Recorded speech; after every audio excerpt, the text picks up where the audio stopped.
Hey, this is Sexton. You're listening to the MotoXPod Show.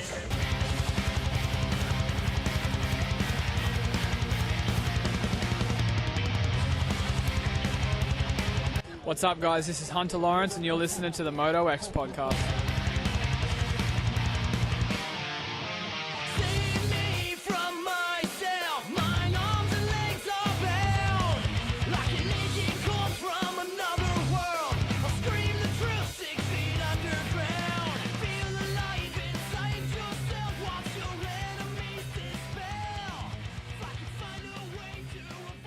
What's up, everybody? We are back with another episode of the MotoXPod Show. This week, it's episode 255. We've got a couple top-notch guests coming on. The Vital MX MotoXPod Show is presented by Racetech and Boyson. In 1972, Boyson revolutionized reed induction performance, and to this day, the name is synonymous with superior performance, quality, and service.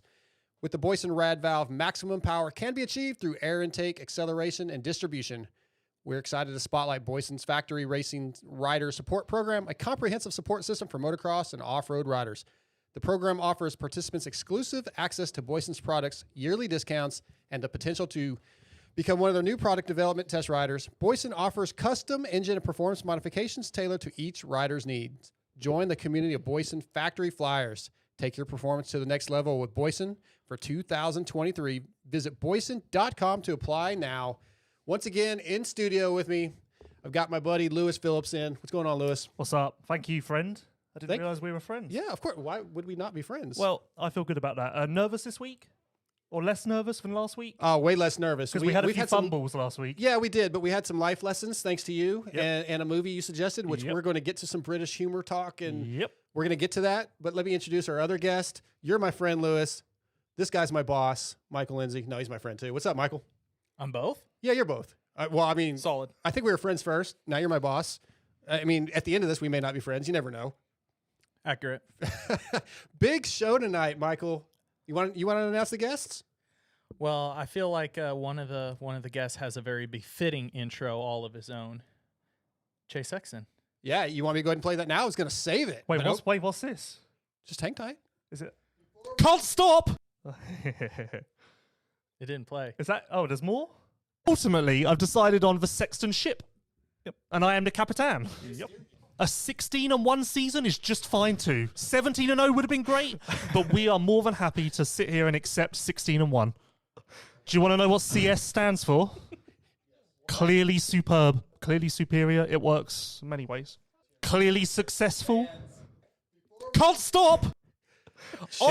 I'm funny. I'm not going to lie. I'm funny. Like, that made me laugh. This whole show is for Lewis. We picked his two guys at the moment I know he wanted to talk to the most. We got AC coming on tonight. Adam Cianciarulo is our first guest. And then, Team Honda HRC's Sexton. So he can speak with the El Capitan himself, the man steering him to victory. You're welcome. This is my second podcast with you people. And I've already pushed you to greatness, helped you elevate your level. And I'm just really the wind beneath your wings. That's funny. I was singing that song earlier today. Well, that's because you were thinking about me and everything I do for your life. Well, before we get to Sexton and Adam Cianciarulo, there was some news this week, Michael, some breaking news. We talked about it a little bit Monday night, but Carson Mumford gets the ride at Pro Circuit. You had some news on that. There were some other guys that were up for that ride, and what do you know about that? I just heard that it was kind of an internal vote of some sort that Carson Brown, Carson Mumford, and Chris Bloss were the three considered. And I knew about Bloss because he had actually reached out to me and told me he had gotten a call. But those were the three considered. And what I found interesting with that is, well, a few things. The fact that Mitch is doing a fill-in. Teams don't do it anymore if they aren't required by sponsors. I don't know if things have changed in their contracts, but usually he would go racing on a coast with one guy, especially if it's his title of guy. I mean, Austin is losing that, so maybe that's why. But also the fact is they went for three options that are all sort of off the couch, sort of not. I mean, Mumford coming back from the wrist injury, Bloss would be off the couch, and Carson Brown would be off the pit bike in his backyard. Yeah, that's true. What do you think, Lewis? When I hear those names, Chris Bloss kind of seems like a guy that I would have probably went for. I mean, just he did really well in Paris, obviously, and he's been racing. See, I was going to say the complete opposite to you. Oh. I thought you were going to say, when I hear those names, I'm shocked that any of them were on the list. And Because Mumford caught me off guard because he had a broken wrist, so I Sure. kind of didn't even consider Broken him. wrist and a ride. Blos, I would never really think that Mitch would look at him. And who was the other one? Carson Brown. Okay, that kind of makes sense to me, but maybe not a lot. I was so fixated on Dylan Walsh being the best option and the best guy that I didn't really have the mind power to think about something else. Who of that whole group has the best ever main event finish? Well, it'll be Blos. Okay. That's obvious. Okay, just making sure. Yeah, that's great. Just that doesn't talk mean down Blos that so doesn't much. I didn't talk down Blos at all, but it doesn't exactly you can pull out facts to to fit your narrative no matter what. Like what is I don't know, I haven't got an example right now, but I'll have one soon, so stay tuned for that. Yeah, no, but although I thought that Walsh was the guy and should have got it, I'm happy for Mumford. Although I do acknowledge that this is very, very not sink or swim, but this is a golden opportunity and he has to take it with both hands. Yeah, it could be. I think we talked about this also Monday night. But for him, if he goes out and does really well, it's great. But if he fails in any way, you can't blame it on the injury that you're coming off of. This is huge. You have to go perform. This is the best opportunity you've had. Michael, if he doesn't perform, they're not going to care that his wrist was hurt and he's coming off an injury. It doesn't matter. You have to go perform now. It's definitely, I don't want to say it's secret soap. It's not the end if it doesn't go well, but was on Geico, went away, had flowed between my team, now Bar X. If he goes to PC and doesn't get it done, it's like falling back down the ladder. It's not that there's no chance for him to do it, but now it's back to 2 or 3 years of grinding and really showing that you deserve the opportunity again. It doesn't just, magically reappear the next year. So his career is very young, and it sucks in that sense. If it doesn't go well, it would be the length of his career again to maybe get that opportunity. I generally rate Mumford. I like him. I think he's good. I think he's got potential. I think he has had a bit of a tough go of things. Obviously, Geico shutting down kind of really just threw his career for a loop. Everything that he kind of banked on having was suddenly taken away. He got stuck with this guy, which is a whole experience in itself. And we should really light a candle for him purely on that basis. And then obviously he's on a Suzuki 250, which comes with its own wild ride of fun. Speaking of the Suzuki, the Bar X team, his dad has some ownership in that, but that hurts that team. What are they going to do to fill that spot? I mean, do they have something set up that you know of? Another guy? Not that we're. I mean, they're racing West and outdoors. Yeah. They are supposed to be a 4-man team. Ty was not. They explained to us Ty was not the fill-in for Carson. However, I'm just guessing. Probably the way the contracts are written, they probably just need 3 guys on track would be my guess. So I don't think we'll see anyone on that bike. However, I could be wrong. Maybe they do fill the spot.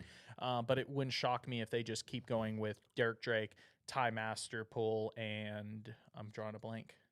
You said Derek Drake? Derek Drake, yeah. Ty Masterpool. Oh, wow. Wow. I'll tell you this, though. Robbie Wageman. Yes, of Yep. course. Which he was riding today, actually. I will tell you Poor this. Wageman. Sorry, Wageman. Random sidebar. I also rate Derek Drake. Yeah, but Drake, well, I almost by the way, Drake's had a really tough one. He's had a heart condition, a bunch of issues. Mm-hmm. So he's like my example of Mumford because he had more of the real factory experience with TLD. So he's in that position of having to kind of rebound and prove himself for a couple years. And then so far while he's been at Bar X, he hasn't been able to because he's had so many health issues. So he's still trying to climb back up the ladder where in Carson's case, I think there's still that perception like, okay, he didn't get to go race Supercross for Geico. He did for me, and he did for Bar X. And clearly, yes, there's talent there. There's clear people to see that. So I could see why he would get, for instance, the opportunity over Derek by far. I would slightly disagree with what you said there about Derek Drake not having proven himself since being on Bar X. He's been solid. Okay, he hasn't been amazing, but if you look at his results consistently, he's actually been good, average to good. Like it's been quietly quite good, I think. I don't think Quietly quite good. Not for me. The results have been bad just because of the health issues. He's been really inconsistent on racing, and then outdoors he wasn't able to finish motos most of the time. I got you, Derek. Don't you worry. If you want to join the exclusive club of Chase Sexton, Ben Watson, Jeremy Sewer, and more, you hit me up.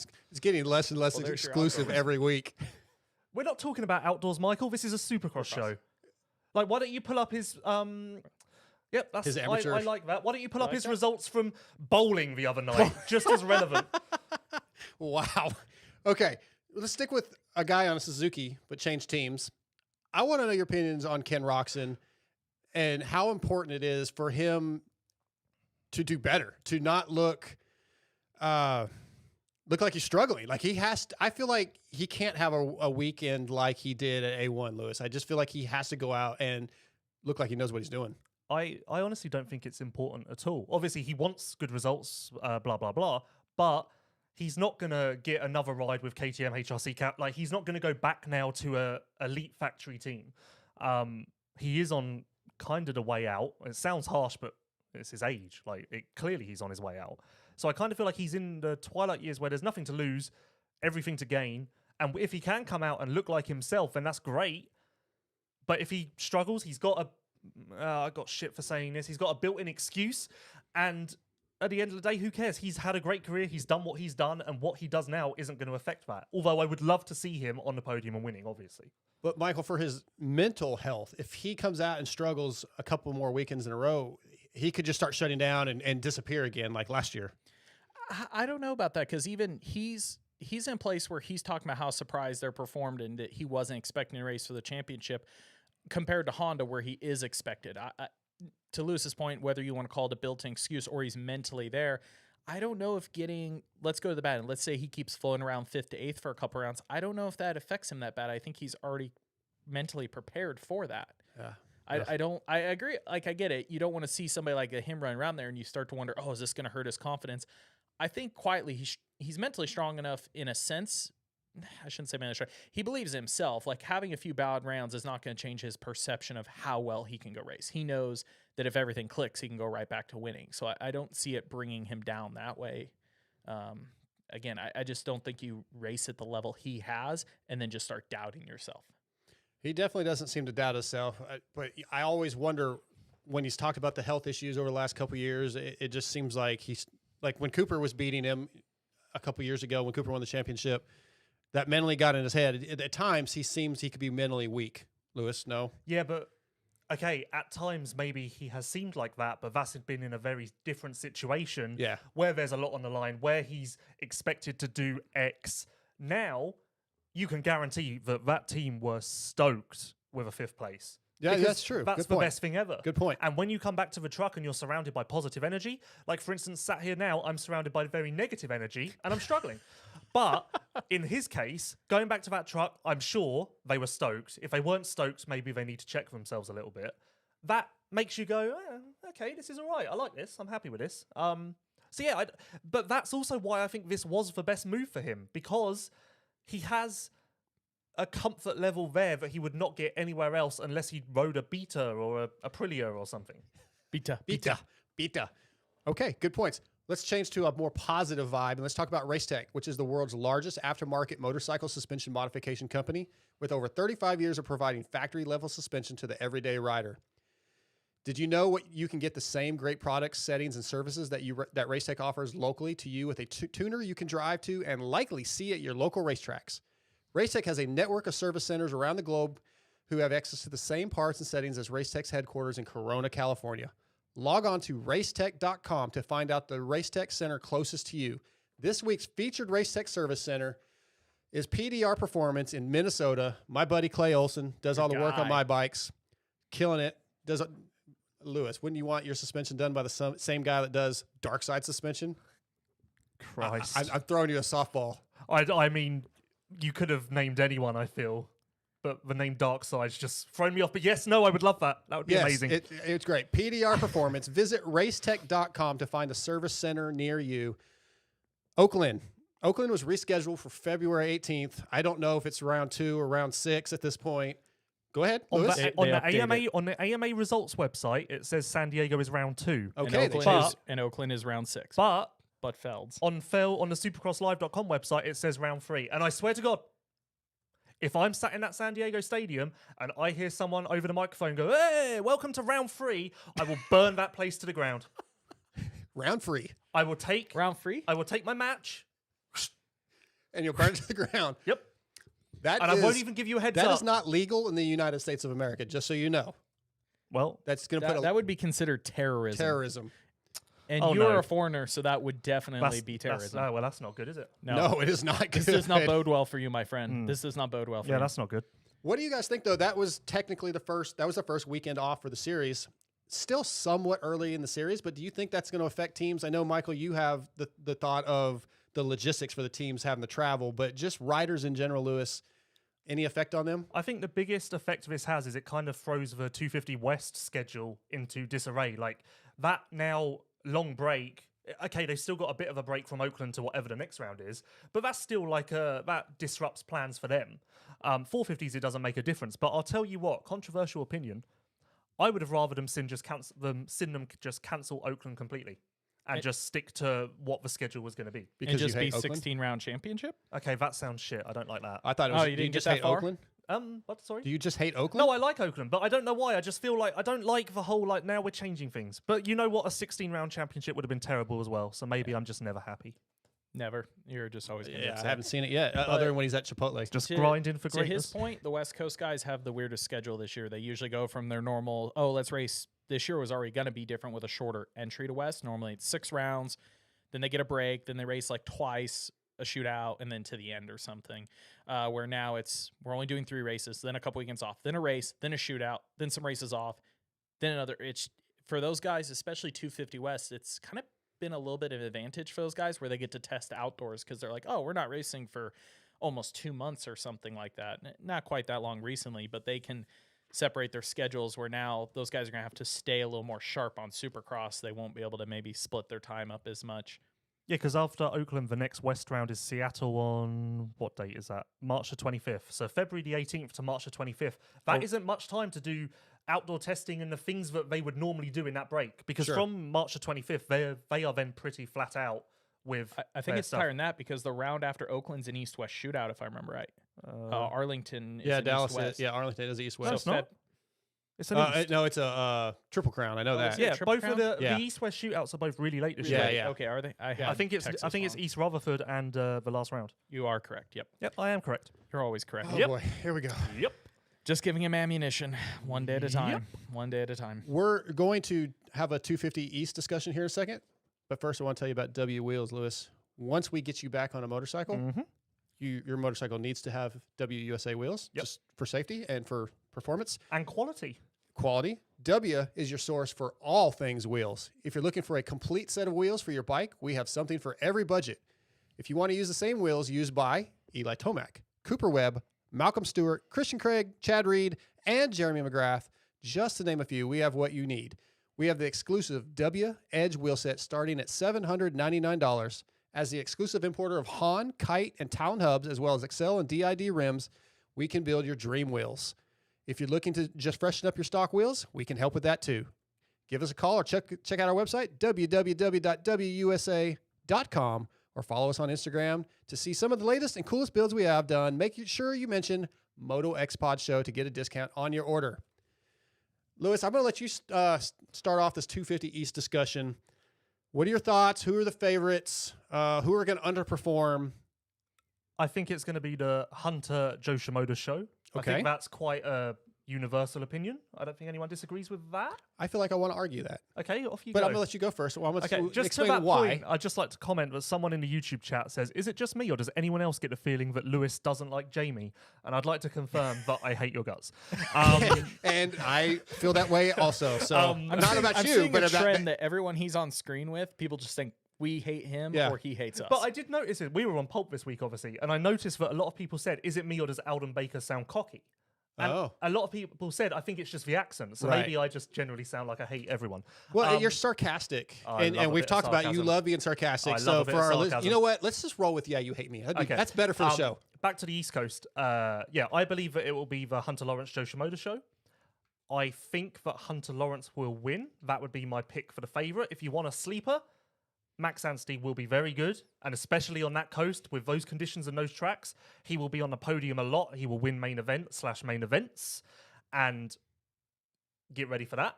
You can embrace that when it happens and thank me for tipping you off. It's weird because coming into the season, I thought that the West Coast was so much stronger than the East. Yeah. But after the injuries that we've had and seeing the West Coast, I'm suddenly now quite excited for the East already, even though we've only had one West Coast experiment. Michael? I thought you had your argument. I'm waiting to hear. I want to hear you argue with him. Okay, well, if I say my argument, it's a little ridiculous, but I just kind of want to stir him up. Really, is the point. But I think Michael Mosiman and Styles Robertson are going to have a little more to show than what we. Styles Robertson? Or not Styles. Sorry, Nate Thrasher? Yeah, no. I was going to say Tom Vial just to kind of stir him up. I actually forgot that Tom Vial. Yeah. I'll tell you what. So I'll tell you Mosiman and this. Vial, I think, might be a little bit more of a surprise. Mosiman obviously has experience. It's time for him to start getting some wins, and if he can stay off the ground, the guy can do it. I will say this. I spoke to a European source, because I have those, at Anaheim 1. Shocking. A source that has been very honest with me in the past about riders he has worked with, how they are doing, how they are looking. And he said to me, Tom Vial is going to surprise a lot of people. Apparently he's really happy, really confident, and looks great. And I questioned the whoops thing, because I know that's come up, that I think at the KTM intro he didn't look great. And he said, no. There was a reason for that, but he went, no, he's going to be really good. And I said, 5th through 8th? And he went, you're wrong. Wow. See, I've heard he hasn't been looking that good at the test track, but I don't really put a lot of stock in that. He's still figuring things out. He's tons of talent, clearly a champion. He'll be fine. Go ahead, Michael. Are we just going to ignore one of the few people in the field that has won? Nate Thrasher, Jordan Smith. Jordan Smith, too. No chance of podiums. Do you want me to pull up Jordan Smith's results? I feel like Jordan. I always feel like Jordan's a sleeper because he's been so close to championships, and then it's injury. It's either imagine if you had a bomb, okay, and it was going to detonate, but no one told you when. Jordan Smith. Wow, I almost threw an F-bomb out from that. No. I mean, it can be good until that point, but then suddenly, maybe he's got it fixed now. Maybe. And Nate Thrasher.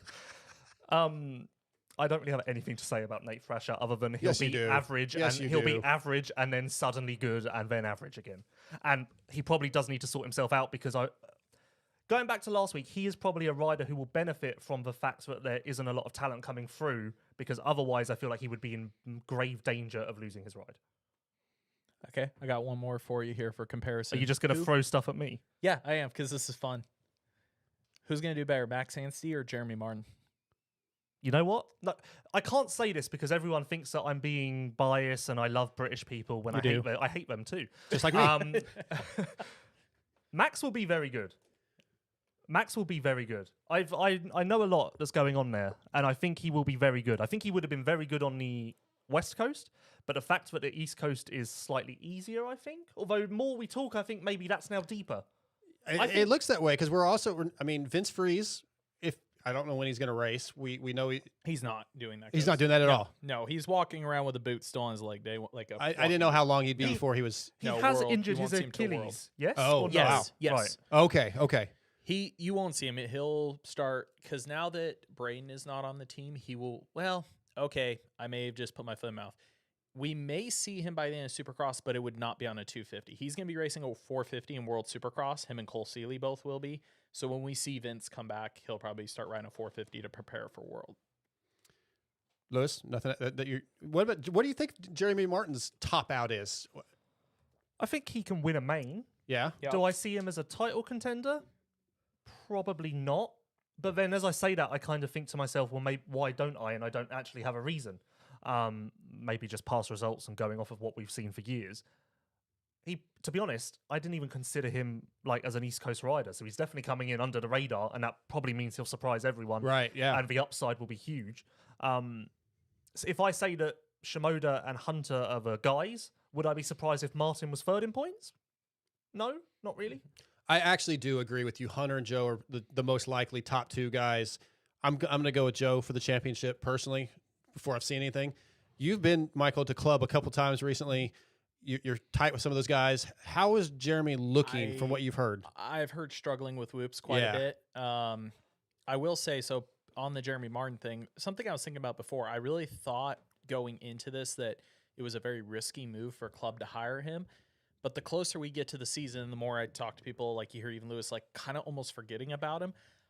I'm almost wondering if it's not as big of a risk as I thought, because if he comes out and just has an season, he hasn't been trending fantastically. So maybe it doesn't look that bad on the team. But if he comes out and is actually really competitive on the podium at all these rounds, how much does it give club to hang their hat on of like, look, we put him on our program, we put him at our facility on our bike. We not per se fixed him. Everybody know he can go fast, but look, we helped him bring himself out of the slump. I actually, like I said, at first I thought it was a riskier move for Club, and the more I think about it, is like, it might not be as risky as I thought it was. Yeah, it won't be risky because he is so under the radar. So actually, I don't think anyone has expectations. No one's coming in going, Jeremy Martin should win this championship. Let's see if the team holds him back. No one's like asking those questions. Whereas if it was Hunter Lawrence on that team, I think that would be the conversation. Yeah. Fair point. We've got about 15 minutes before we get our first guest of the night on. I got one more for you for 250 How about East. It's not confirmed, but based on a conversation I had at A1, it's looking more and more likely, is where do we peg Hayden Deegan for 250 East? What is considered a successful rookie year for him for, well, I think most people think is being thrown in early, but I actually think I personally think is about the right time. 5th through 8th? That's pretty high. Yeah, Is that high? No, I not like terrible, but I think that's like, are we saying consistently round Oh, around? do you mean high as in good or high as in bad? Like high as in High as in 5 like is that- higher than first, or No, I meant like 5 to 8. Like, do you mean that like every round, like super consistent? I just think he will be when we talk about him, he will be a 5th through 8th guy. Like, put it this way, this is weird to say. I would expect Tom Vial to be better than him, which doesn't really make sense again. for experience on Supercross. Yeah, it doesn't make sense, but I would just expect it because Tom Vial has been on this path now for months. Yeah, I think that's a good point. I think Hayden could surprise some people and get a podium here and there, but overall, I think 5th through 7th, 5th through 8th is probably pretty accurate. My window's a little higher. I think yes, he can finish as high as a 5th, but I'm leaning a little bit more towards an average of like a 7th to 10th, 11th, and I still think that's really solid again for how quick his progression is. I just think like any rookie, it'd be great to see him get, I think what I deem as successful is just getting rounds under his belt. I don't have a lot of doubt in his ability to get there speed wise. I would rather see him just complete rounds, race with people versus the run inside the top 3 and cartwheel his brains out like we see from some phenoms that come in that are really fast but can't keep it together. Yeah, with his age, that's hard to keep that under control. Yeah, and he's, I mean, Star's in a weird place where they're kind of rebuilding right now, and I mean, definitely a lot of that's put into Hayden being their future. There's no real rush, even though we're talking about him getting into the series at such a young. He's not really that young, but for the progression of mini bikes to now, he's got plenty of time to figure it out. Okay, that's great and that's brilliant and that's very PC and that's great and that's brilliant. Seriously, he finishes 11th. R-Star stoked. What, are we talking about the first round or are we Okay, talking rounds in? First round, fine, but round no, 4. no. If he Absolutely finishes, not. if he finishes 8th, R-Star stoked, or are they lighting a match under his ass? But if it's Bobby Reagan at the race, he gets 11th at round 3 or 4. He's going to come up to him and go, "Boy, you need to get off that YouTube channel and start riding harder." And does that then have a negative impact on his career moving forward? Because then he's forcing that issue, then his mind's working. All hypothetical, but just looking at things, looking at potential. Like there is expectation on that team, obviously. I am curious because he hasn't lived, even though he's been in the limelight up until his last little bit of amateurs, he wasn't like the dominant kid. Right. But then since he has become that, I'm curious going into Pro Supercross how it is. The one thing that's missing from amateurs, I think it was Ryan Holiday that said something similar to this in a video once, like you go to amateurs, you get beat at a big race, you have 6 to 8 weeks to work on and come back and race those same guys again. You can go race other races when pro racing, of course, is one of the few situations where you can get your teeth kicked in 1 week, and guess what? 7 days later, you got to go back and get your teeth kicked in again. Yeah, and that's something nobody really has the experience doing until they go do it. Well, and also with all the expectations that have been put on him through the YouTube channels and the fans, and what everybody thinks he's the greatest, kid of all time at this point. He's the superstardom, and then you have Bobby Reagan, who is very, very demanding.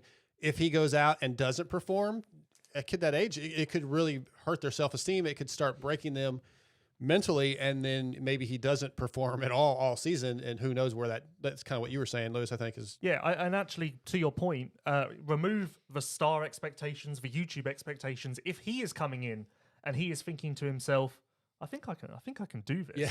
Like, because let's be honest, we all do it. We all go, oh yeah, I just want to have a good time. But in the back of your mind, you're like, I think I can actually do. For instance, when we did the Star Wars trivia game, I was like, oh, I don't know how this is going to go. But in the back of my mind, I was like, I think I can do this.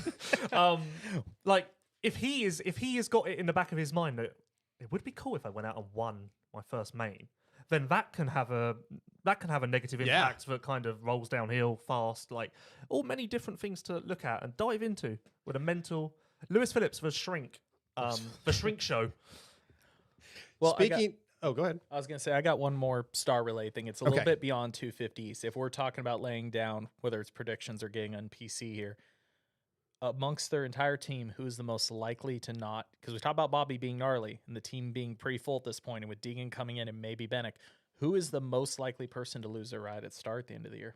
Who's the most likely rider to be including out? West Coast? Everybody. Okay. Yeah, all 250 guys. I would say Thrasher. Jordan Smith. Really?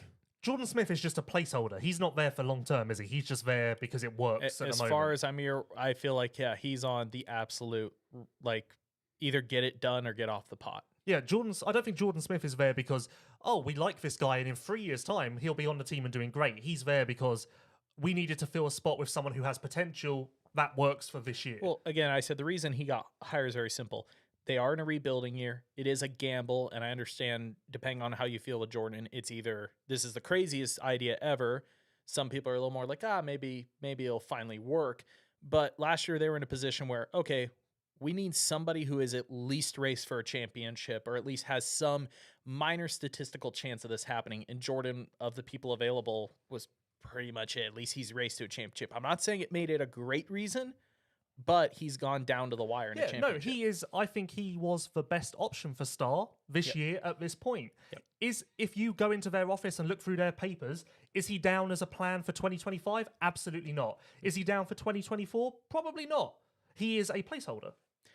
How does he have to do to keep a spot for 24? Win. Straight win. Win. Win, Not win, maybe win, not win, the, win, maybe win, not win. the title, but if he wins Races. 3 rounds, Yeah. sure. Podium finishes. Yeah, he needs. But the I think- expectations are very high. I think he's capable of that, though. Here's a great one from the comments section. Jordan Smith got hired through a temp agency. That's a little aggressive. Okay, that's a little. No, I do not agree. That's a little aggressive. A little beyond your. Whoa. We even had Lewis Phillips say it's aggressive. Yeah. Wow. No, I just was trying to. I was protecting myself. I was checking myself before I wreck myself. That was a music reference. It was. See, Holy crap. once again, back They in my exist. mind. Yeah. I think I can do They this. exist. We found out. So, speaking of the Star Wars GP trivia game the other night, we are going to get into GPs after our first guest. So make sure you have your Oh, he's always your ready. background. You know, you know He's what you're ready. talking about. But we found out on the way home from Vegas, Michael, we drove back with Sean and Lewis. Found out that he likes Will Ferrell movies. He likes the American version of The Office. I was blown away. And then he started suggesting movies that I was we should trying watch. to impart knowledge, help you improve your culture. Yes. Of things. So last night, this is not Moto time here. We're gonna get outside of Moto for just a minute. So sorry guys, but I watched the movie The In-Betweeners as per your suggestion. Yep, because I felt like you did not understand me one bit. You didn't understand not my true at humor. all. You didn't understand my sarcasm. You were very confused by what my deal was. And I felt like that was the most quickfire introduction to British culture. Because was there a lot of insults thrown around? Oh on yeah, there? absolutely. Like I've watched like the movie Snatch before. I've never heard of that. Okay, well, you should go watch it. The movie was great. It made me laugh. There's a couple of scenes that I thought were very, very funny. I learned a life lesson from it that I have implemented into today. Michael, Today, you've you already were seen not as Signs? angry today. I was wondering before the show, are you stressed? You're just like, no. This this is movie the effect I and it have on fixed people. you. Yeah, Michael. You did say you didn't think he was going to get most of the movie, most of the humor. I'm like Jesus reincarnated. Wow, this guy. That's even farther than Steve Mathis would go. I think. Quote Lewis Phillips. the perfect combination of Roger DeCoster, Alden Yeah. Baker, and Jesus. I'm sure there were some things that went over your head because it is very British humor. I think I got most of it. Yeah. The dance scene was funny. That's a universal language. Yeah, the dance scene had me cracking up. 50 quid for if you shit on the floor. Yep. That was good Children's stuff. toilet. Yeah. So I don't remember the characters' names. I'll have to watch it again. But There is a whole. That was a movie based on a TV series. I saw that. I will probably But watch those TV too. series are even more outrageous. Okay. Really? There's one episode that is just golden. Well, I'm going to get into that. What do you think is the key difference in British humor, British television versus American? The British humor is just very, very, very dry. And that's how we all communicate. Like, if I tell you that I hate you and I'm going to light you on fire, I will say that in a very straight and serious way, but I don't mean it. I don't want to light you on fire. Sometimes I feel like I need to, but I don't want to. I feel like I'm giving you a lot of sound drops, by the way. I feel like you're welcome. Lighting you on fire. I feel like it is just very it's sarcastic, it's dry, it's very hard maybe to interpret whether it was serious or a joke. Yeah, okay. But that is generally what happens. You go and hang out with your friends and you just hurl insults and insults and insults back and forth, and you walk away and go, oh, that was a good night. Exactly. So with all these responses you're getting from social media, from YouTube, where you think everybody hates you. Everyone hates you. You really think they're just not getting it, which I don't understand because I can understand why some people genuinely hate me. I hate myself most of the time, so I get you. We're actually on the same team. But there are people who do not realize when I'm joking and when I'm being funny and when I'm being serious. Like the person who thought that I hate you. I don't actually know what I said at the beginning of this show to make them think that I hate you, but maybe I was something being sarcastic. Yeah, it's probably something sarcastic. It is probably the biggest culture difference between the two countries. You do get to a point where you're kind of like over it. We saw that Monday night where there were some conversations that went too long, and you're like, okay, let's move on. And that does come off abrasive to people. Yeah, that is jokey. Like on the show when I said I'll be honest, this conversation isn't entertaining. Like, okay, maybe that sounds ridiculously harsh. Yeah. But I am just kind of like, haha, like you're like, this is shit. Like, I don't know. It's hard to explain. But if I come across as abrasive and I offend you in any way, I am sorry. You're not offending me. And please send me an email outlining what I did wrong, and I will get to that, and I will send you a reply in 7 to 10 days. And please CC Lindsay at vitalmx.com so that we can use that in one of our upcoming segments. If anybody that doesn't like Lewis Phillips, we may use HR department is in action. Yes. YouTube comment. Dallas Keys says he's going to miss Saturdays with Sewer. Sewer lands in LA in less than 48 hours. San Diego this weekend. Saturdays with Sewer is happening on its new home of Vital MX. And we will be away from MXGP. He's going to be on holiday, so it may be the most outrageous thing we've ever seen. Will Hunter show? Hunter. I keep meaning to ask if he's coming, but I wouldn't be surprised. But I've got a lot of plans. Have you ever seen, what's it called? I searched the name of it because I couldn't remember. Billy on the Street? He runs up to people with a dollar. I know what you're talking about. Yeah. We talked about this on the car ride home, too. I want to do that with Sewer. I want to run up to random fans in the street and go, for $1, Nate, tell me who this man is. Like, I feel like that would be really funny, but I'm not going to do that because I don't have that much confidence. I would love it. Everybody else is doing race coverage. There's just you running up to random fans on the street in San Diego. Yes. Waving $1 in their face. Tell me who this man is. It sucks that we're not down in Petco at the downtown stadium because you could run up and down the downtown streets and go to the train station when people get off. Do you know this man? Have you seen this man? I think honestly I've got some funny ideas, and he, like I say, he's doing nothing. So I feel like this is something you could just have a picture of him, and you could do this at every round in the morning. No, just run around. That's not funny. People. The funny thing is have it with you. Drag it because it makes it a bit more awkward. It's uncomfortable. Because then they're sitting there looking at him going, uncomfortable. I like uncomfortable. It's funny. Okay, I want to get to one more thing before we get to our first guest. I think all of us feel like Jett Lawrence is obviously going to win the championship. What is it going to take for one of these other guys to step up and beat him consistently? What do they got to do, Lewis? I mean, is it just get better? Can I answer your question with a question? I suppose you can. I guess so. Can you? If Jett starts 10th this weekend and McAdoo whole shots, I think the McAdoo wins. What say you? Yes, I would agree if McAdoo doesn't crash. Oh, that's harsh. Jamie, really harsh on riders with his really aggressive talk there. Was he being sarcastic? We don't know. No, I think that McAdoo would win. I don't think McAdoo crashes that much anymore. No, he's getting better at that. He's putting it together. I can't think of an instance where McAdoo has washed the front or thrown something away recently. Whackers might be gone. I don't even think that nickname's warranted. I like McAdoo, by the way. I believe in McAdoo. Too. Add him to the exclusive group of. We're gonna have to keep a spreadsheet. I have one for you because I do agree with you, but I have one person that would another person that's close to a whole shot, but I'm not sure on. If RJ was the one that would whole shot and Jett started 10th, what do you think? See, I think McAdoo has the speed to maintain a gap over Jett, whereas I'm not sure that RJ can have the speed, but it's more inconsistent. So I feel like Jett in 10th, RJ in first. Jett can run him down purely on speed.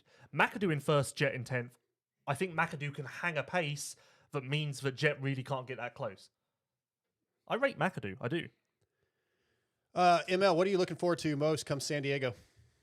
I mean, just going racing again is just obvious as that sounds. This week off. At first, I was we had a lot to do, stuff to clean up. So I was like, okay, this is going to be useful for us. But I don't know why it was only a week, but it's made me feel like A1 was a month ago. I'm struggling so bad with it. I do think it's just interesting to see if it throws anybody off their game. Everybody's been out here not being able to ride. And I watched a certain rider today at the track that I was thinking in my head, for some people this week might help them regroup and test. And then I feel like some guys, it's just going to spin them out even worse because now they're so concerned with they have a week and the rain and I need to ride, I need to test, I need to do this. And it might actually screw up some people more than it helps. So you just mentioned you talked to or saw a rider today. You were out at the test track. You mentioned who was there and maybe some things you picked up on. There were some guys that were ripping. A bunch of, we had like there was one guy. Tomac, I don't know, Ferrandis, Jett, Chase, Wilson. The AO guys are riding. Ooh. Hold on, Del Capitan is getting.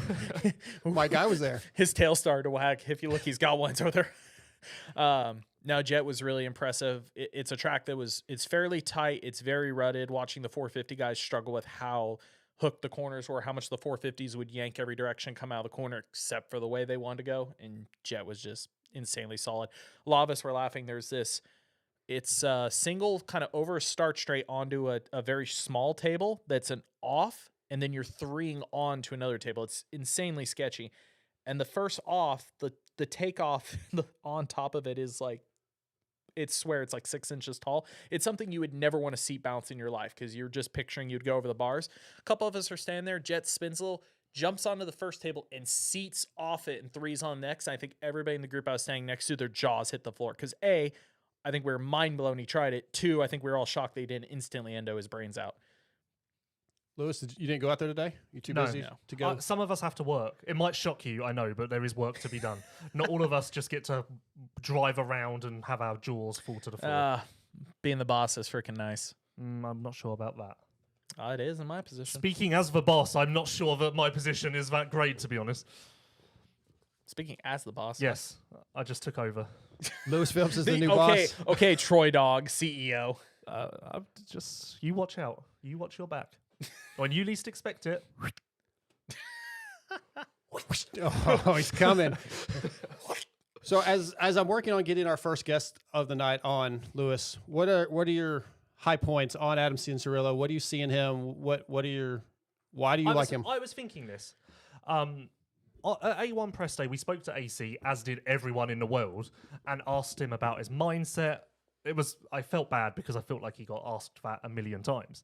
I think now that he's got A1 under his belt, showed speed, had a solid day, no real drama or anything going horrifically, good result, very solid, everything's fine, building base to build off of, established.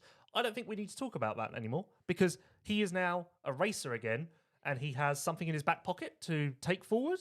And we now have Adam the racer again, whereas Adam, in comparison to Adam the mindset guy. Okay. Well, our first guest of the night, brought to you by Prox, is Monster Energy Kawasaki's Adam Cianciarulo. Adam, you there? He is not there. Okay. Come on, Jamie. Well, that's one of the things with this new system is we got to figure out how to get guests on without a call screener. And yeah, we didn't get an answer. So you guys talk amongst yourselves about the series. I am going to try to get Adam on the line. Okay. You try your best. We believe in you. I'm judging. The judgment is high. Can we talk about the show or should we just judge him the whole time? No, let's talk. You can do that. Let's talk. There was a YouTube comment that I wanted to address, but he says try him again. So there's been so many that I've lost them. A lot of people saying that they hate me, and then people saying they Rumor don't hate has me. it ML's team folded because he spent all the money on hair product. I wish. all right. I think we got Adam on the line. Adam, you there? Fast. I'm here, fellas. I'm on that Dollar General Wi-Fi. My bad. Well, it's good to have you on the line, AC. We want to start off just talking about A1. How you feel about your results? You were consistent, obviously not in the top 5 there. You were just staying consistent, staying healthy, which I think is your goal right now. Yeah, I think, it's difficult always having the mindset to win since I was, since a little kid, and then coming back in this situation, and then even in situations in the past, it's difficult to wrap your head around, like, okay, we're not going to go out here and just do whatever we have to do to get to the front. It's almost like a mental exercise in itself. So obviously with the track being way more on the technical side for Anaheim 1, the transitions were really tight. And, let's be real, I haven't raced really. I mean, I did a couple races last year, but I haven't raced in a really long time. And when you're not getting those reps, everything can feel a bit weird, and you kind of forget how some guys race, and you kind of just get out of the flow of racing. And yeah, I did exactly what I wanted to do. Of course, I would like to be a little bit higher up, maybe get some TV time, get up there close to the boys and duke it out a little bit. But I think all things considered, knock the cobwebs off, and that's kind of where I need to be right now. Is just, I was actively kind of working on stuff when I was out there, in the race, like it was practice at certain points too. And I think that's what it's all about. I believe in myself enough to have the patience now to, hopefully it pays off a little bit more down the road. Yeah, you got a third in your heat, of course, 9th overall at A1. What are some positives you took away? And was there anything maybe that you took away that was negative that you need to step up on? Shoot. Positives. I mean, I think especially, it's kind of the same answer. When the day started, I've been really, I've been really working on the things I need to work on to be better, to ride smarter, to be stronger, like all these things.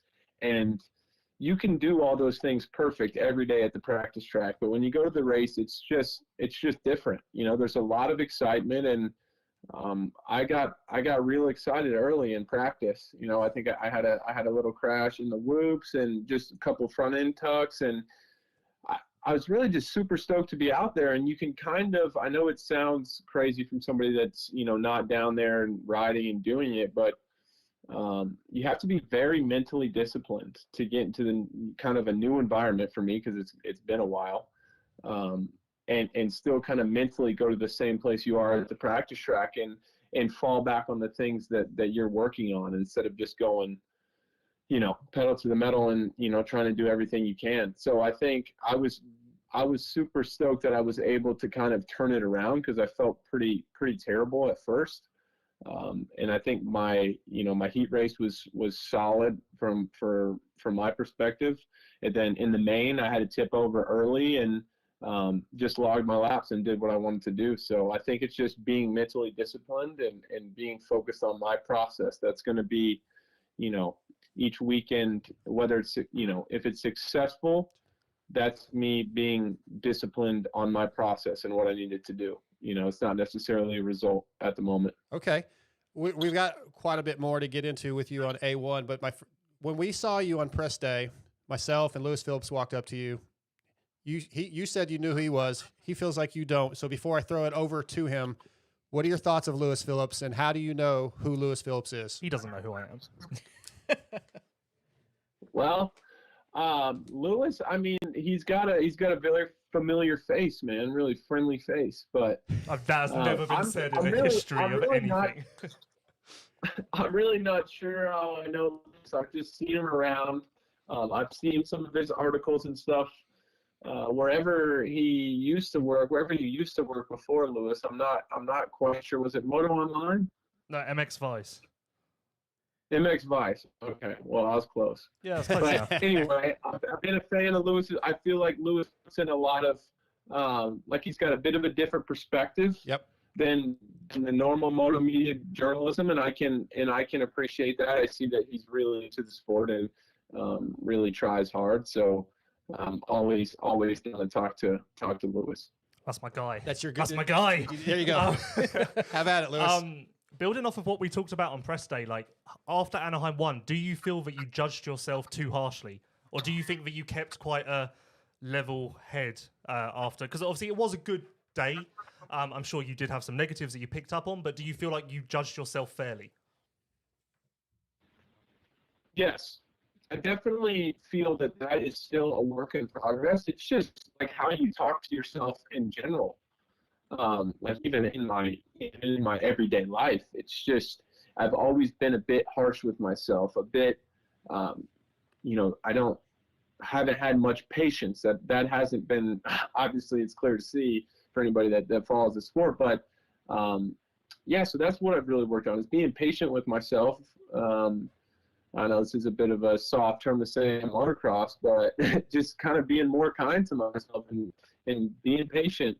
I do feel that there were certain times of the day, like after free practice, I'm like, dude, what is this? Like, what am I doing? I don't think I even made it a lap doing all the jumps.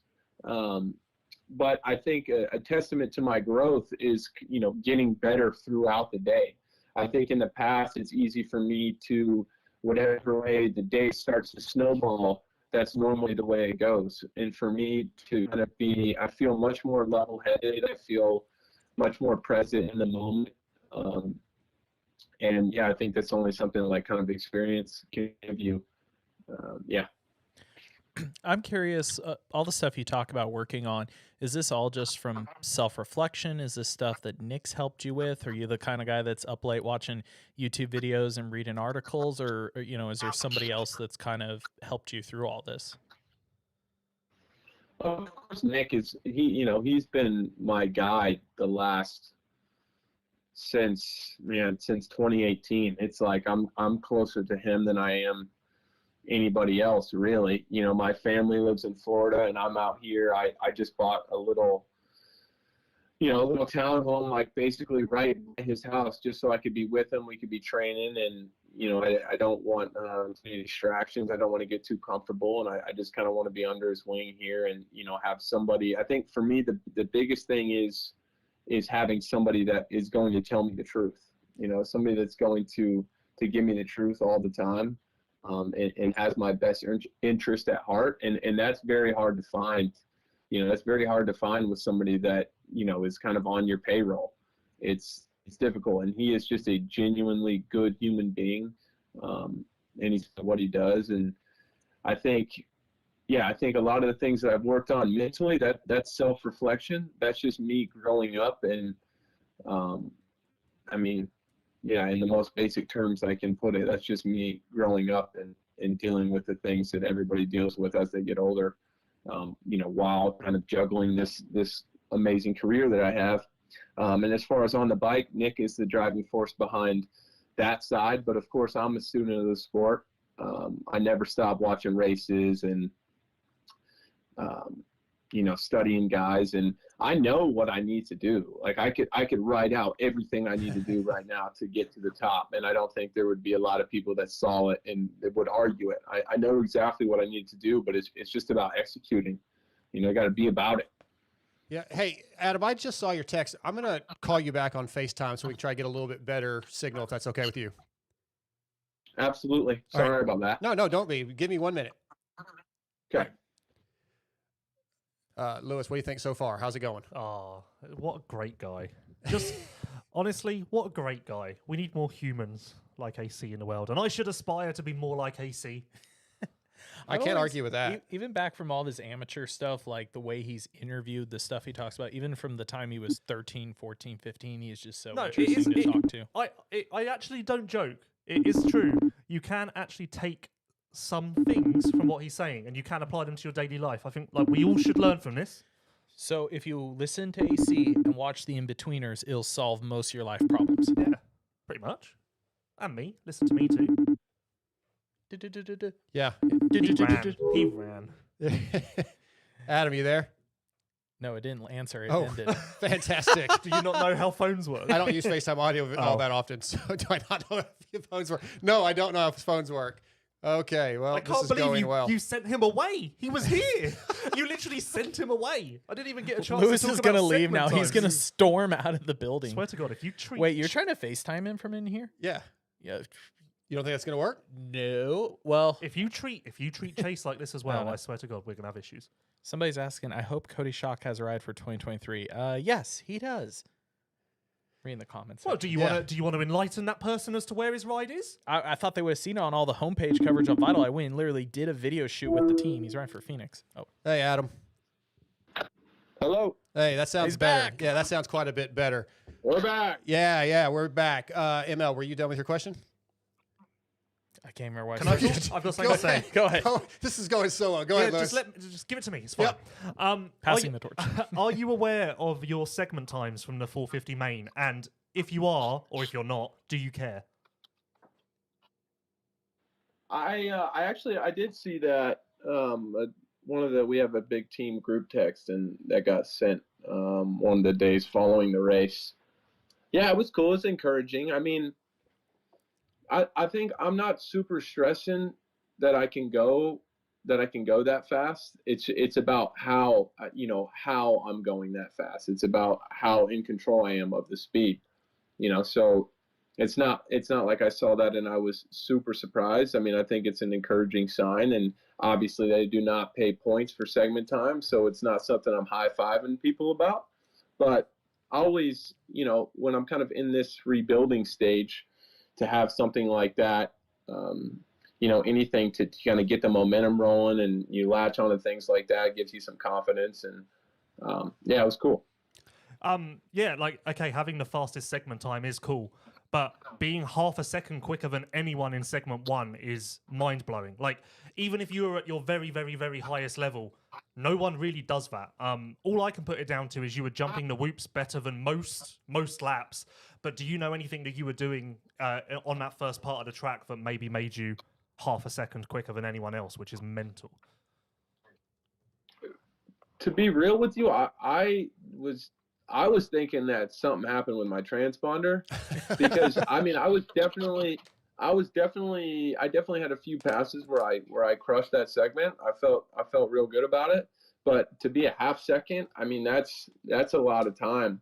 I was pretty locked in on just what I was doing, so it's not like I went through there one lap and I was jumping in the whoops and out of the whoops and kind of one hop, like quadding out, and I felt good about that. I felt good about that segment, but nothing that stood out to me really. It's like we were saying on press day, like the speed, the talent, the potential, it's not gone anywhere. You know that, I know that, most people know that. But still, like you say, looking at those sheets and seeing that, it is nice to have that little validation. And even after a great main event where you moved forwards, had a solid result, even though you crashed at the beginning, which I think most people didn't realize, also having that little validation is just it puts a bit of a spring in your step, I guess. Yeah, Lewis, and really, I'm just trying to be me. Like, sometimes I've had this following me around for a long time, the speed, the potential, the next this, the next that. And I just want to be me and do the best I can do and stop chasing it. Just go within myself and do what I can, during the week, on the race day, like do what I can. I know I can do it, and it's as simple as that. Just focus on the process and keep her moving. Yeah, that's something I wanted to ask you about. There was a lot of hype, probably a lot of pressure coming out of amateurs, all these expectations that have been talked about for years. You just said you've been dealing with it for years. And over the last year or so, I remember at Minneapolis last year, down on press day, you were talking to Weege and Mathis and just talking about how you have to accept what comes to you now. I feel like you must have hit a really low point mentally at some point to make you rethink this and realize this isn't working.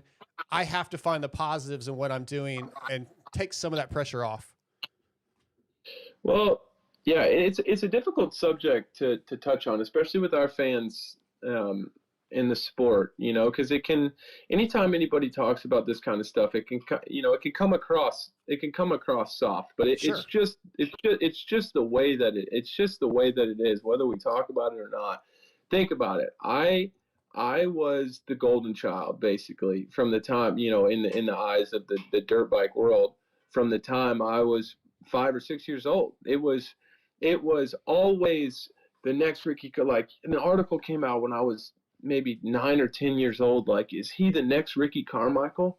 So as a kid, I'm like, if I'm not that, I'm like, my entire existence is a failure. Like, if I'm not RC, like if I'm not this. So you're always chasing something like that. You're always chasing something, and along the way, there's never anybody.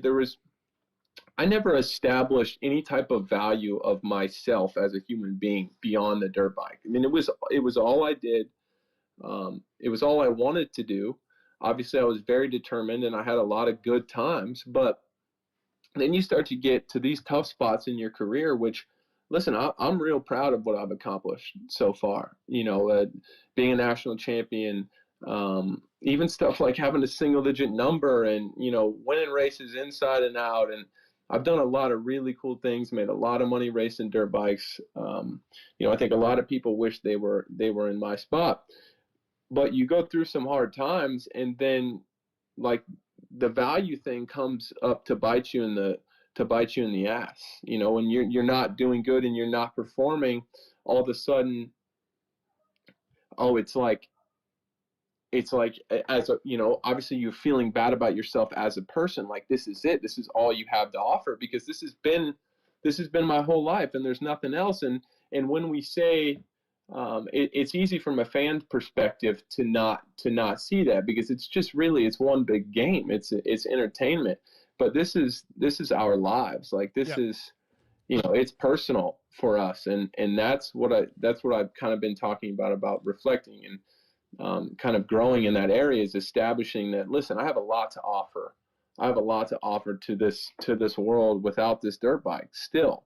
Even if I am really good at this, and even if I still want to do this, it's establishing that you're okay as a human being without it, that allows you to have more fun to racing a dirt bike. But yeah, man, there's been a lot of really low moments, but I kind of look at it like it's sped up my growth process as a human being in general across the board. Like, the things that I'm finding out now, if I wasn't dramatically succeeding and dramatically feeling on a stage with people watching me, then it would take me so long to get to where I've gotten now. And I'm so grateful for that. Yeah, I like to hear that you're finding some positives in that, as we talked about. And I've talked about this subject with a lot of riders, including Eli Tomac, a guy that has a ton of pressure on him. And a couple of years ago, he'd have these races where, as media, we're like, we can't figure out what's wrong with the guy. Like, how does he go from being so great to doing these bonehead things? And like I've always said, you don't know what's going on at home. You don't know if he had an argument with his wife last night or this morning, or his kid's sick. And those things have effect on humans. And our fans sometimes forget that you guys are human. Who knows what happened this morning, last night? If I'm in a fight with my girlfriend, that affects me pretty negatively during the day. But you guys have to go out and perform as superheroes, as athletes at elite levels, and you're still human. You still have human life things going on, and it's not really fair that sometimes we forget that. Yeah, I mean, I can't say I spend too much time like thinking about that. I think it's what I asked for. That's for sure. I mean, this is a life. This is the exact life that I wanted. This is what I always dreamed of. And when you have eyeballs on you like that, you're gonna, when you fail, it's gonna be loud, and people are gonna have a lot of things to say, and that just comes with the territory. And I'm good with that. Like, I'm good with that. I'm an entertainer, and people are always gonna have opinions one way or the other. And that's just the way it is. And I use it as, I just think it's the game of life, really. I try not to take things too personally, and just enjoy it for what it is. In a weird way, I feel bad for you at the moment, because I feel like every single interview you do, no one wants to talk about AC the racer. Everyone wants to talk about your mindset, the things you've learned, how you're coping mentally, blah, blah, blah. Are you sick of talking about that? Are you sick of answering those questions? Because I feel like everyone could do with remembering that you're AC the racer, and maybe focus on that part a little bit more, especially now you've got Anaheim 1 under your belt. Yeah, I think it's natural, because I think it's natural for people to want to talk about that, because that's really the storyline with me. right now. I haven't been, if we'd be having a lot more AC the Racer conversations in 2019 or 2020 when I was setting the world on fire. But there's been some tough times, and like I just alluded to, I've failed on the big stage in front of everybody, and people are wondering, like, is he okay? Is he good? And to me, it's cool that people still care. It's cool that people still want to hear my mindset, and even being around other racers. Like, I haven't been around a lot of other racers in a while, and just feeling the mutual respect still being there, and people respecting kind of how I've gone about things and where my head's at. And I take that as a massive compliment.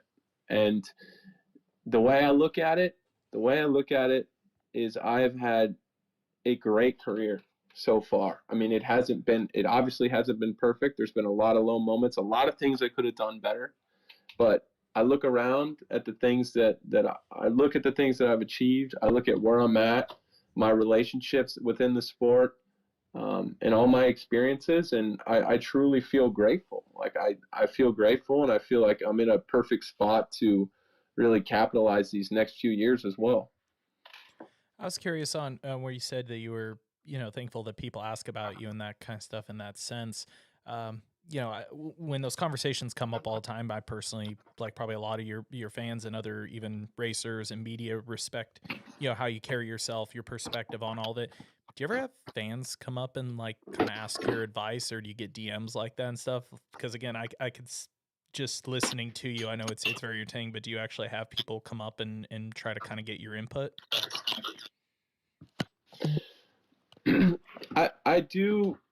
I do find myself having some pretty cool conversation these days, like not necessarily DMs, but maybe it'll be somebody at a dealer signing, or just around, just like mindful people, that respect what I have to say, really. Because sometimes what I have to say just kind of, I don't know, it doesn't resonate with everybody, and I understand that. But I think I have a lot of really cool fans out there that totally get where I'm coming from, and I certainly appreciate it. Yeah, I agree. I like what you're having to say. I like hearing that you're human, that you want to focus on the racer thing too. That's great. I asked you this Friday, I think, about the wrist. How did the wrist do Saturday night in the main? Did it surprise you at all? Was it good? Did it kind of start to bother you? No, it like, to be honest with you, it didn't bother me at all on Saturday. I was super stoked. I didn't really even think about it one time. That's good to hear, because I feel like you were still struggling with it a little bit in the off season, weren't you? Maybe the first half of off season, it was still bothering you, and you were kind of figuring it out. That's what all you guys thought. That's for damn sure. Clearly, that is true. Come on, Jamie. What? Come on. I mean, I was hearing things. He's just gone half a second quicker than anyone in segment 1 at Anaheim 1. He's I'm good. not taking anything away from him. I've got the stats. I've got the facts. He's good. Wow, Lewis. I had to ask questions. Got to find out. That's fine. That's fine. All right, I got a personal question, AC, and I don't know how you feel about this, but you haven't. Boy. oh boy. The last time you were on the show, I think it was like 2018, maybe. It's been a long time. I've kind of always felt like maybe I said something that upset you, and I was wondering if you could ease my mind or tell me that I said something dumb. Enlighten us. Yeah. You cut out for a second. You said that I'd been on the show in 2018, and then you thought I was mad at you after that? Like, so you said something wrong? Yeah, so the last time, you were on the show, I think was 2018, and I've always got the sense that maybe I said something. I'd heard that I said something that upset you, and I was curious if that was true.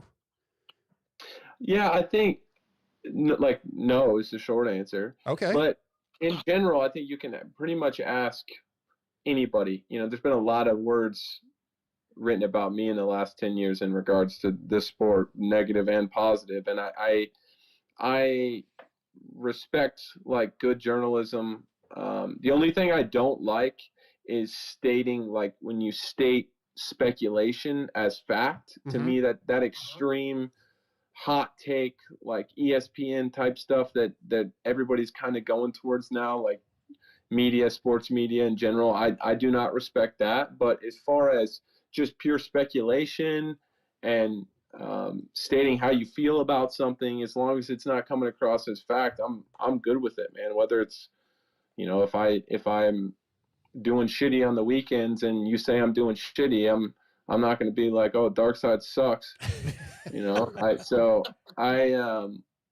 Yeah, man, there's nothing that's happened, at least in my recollection, that made me mad at you. Well, that makes me feel good.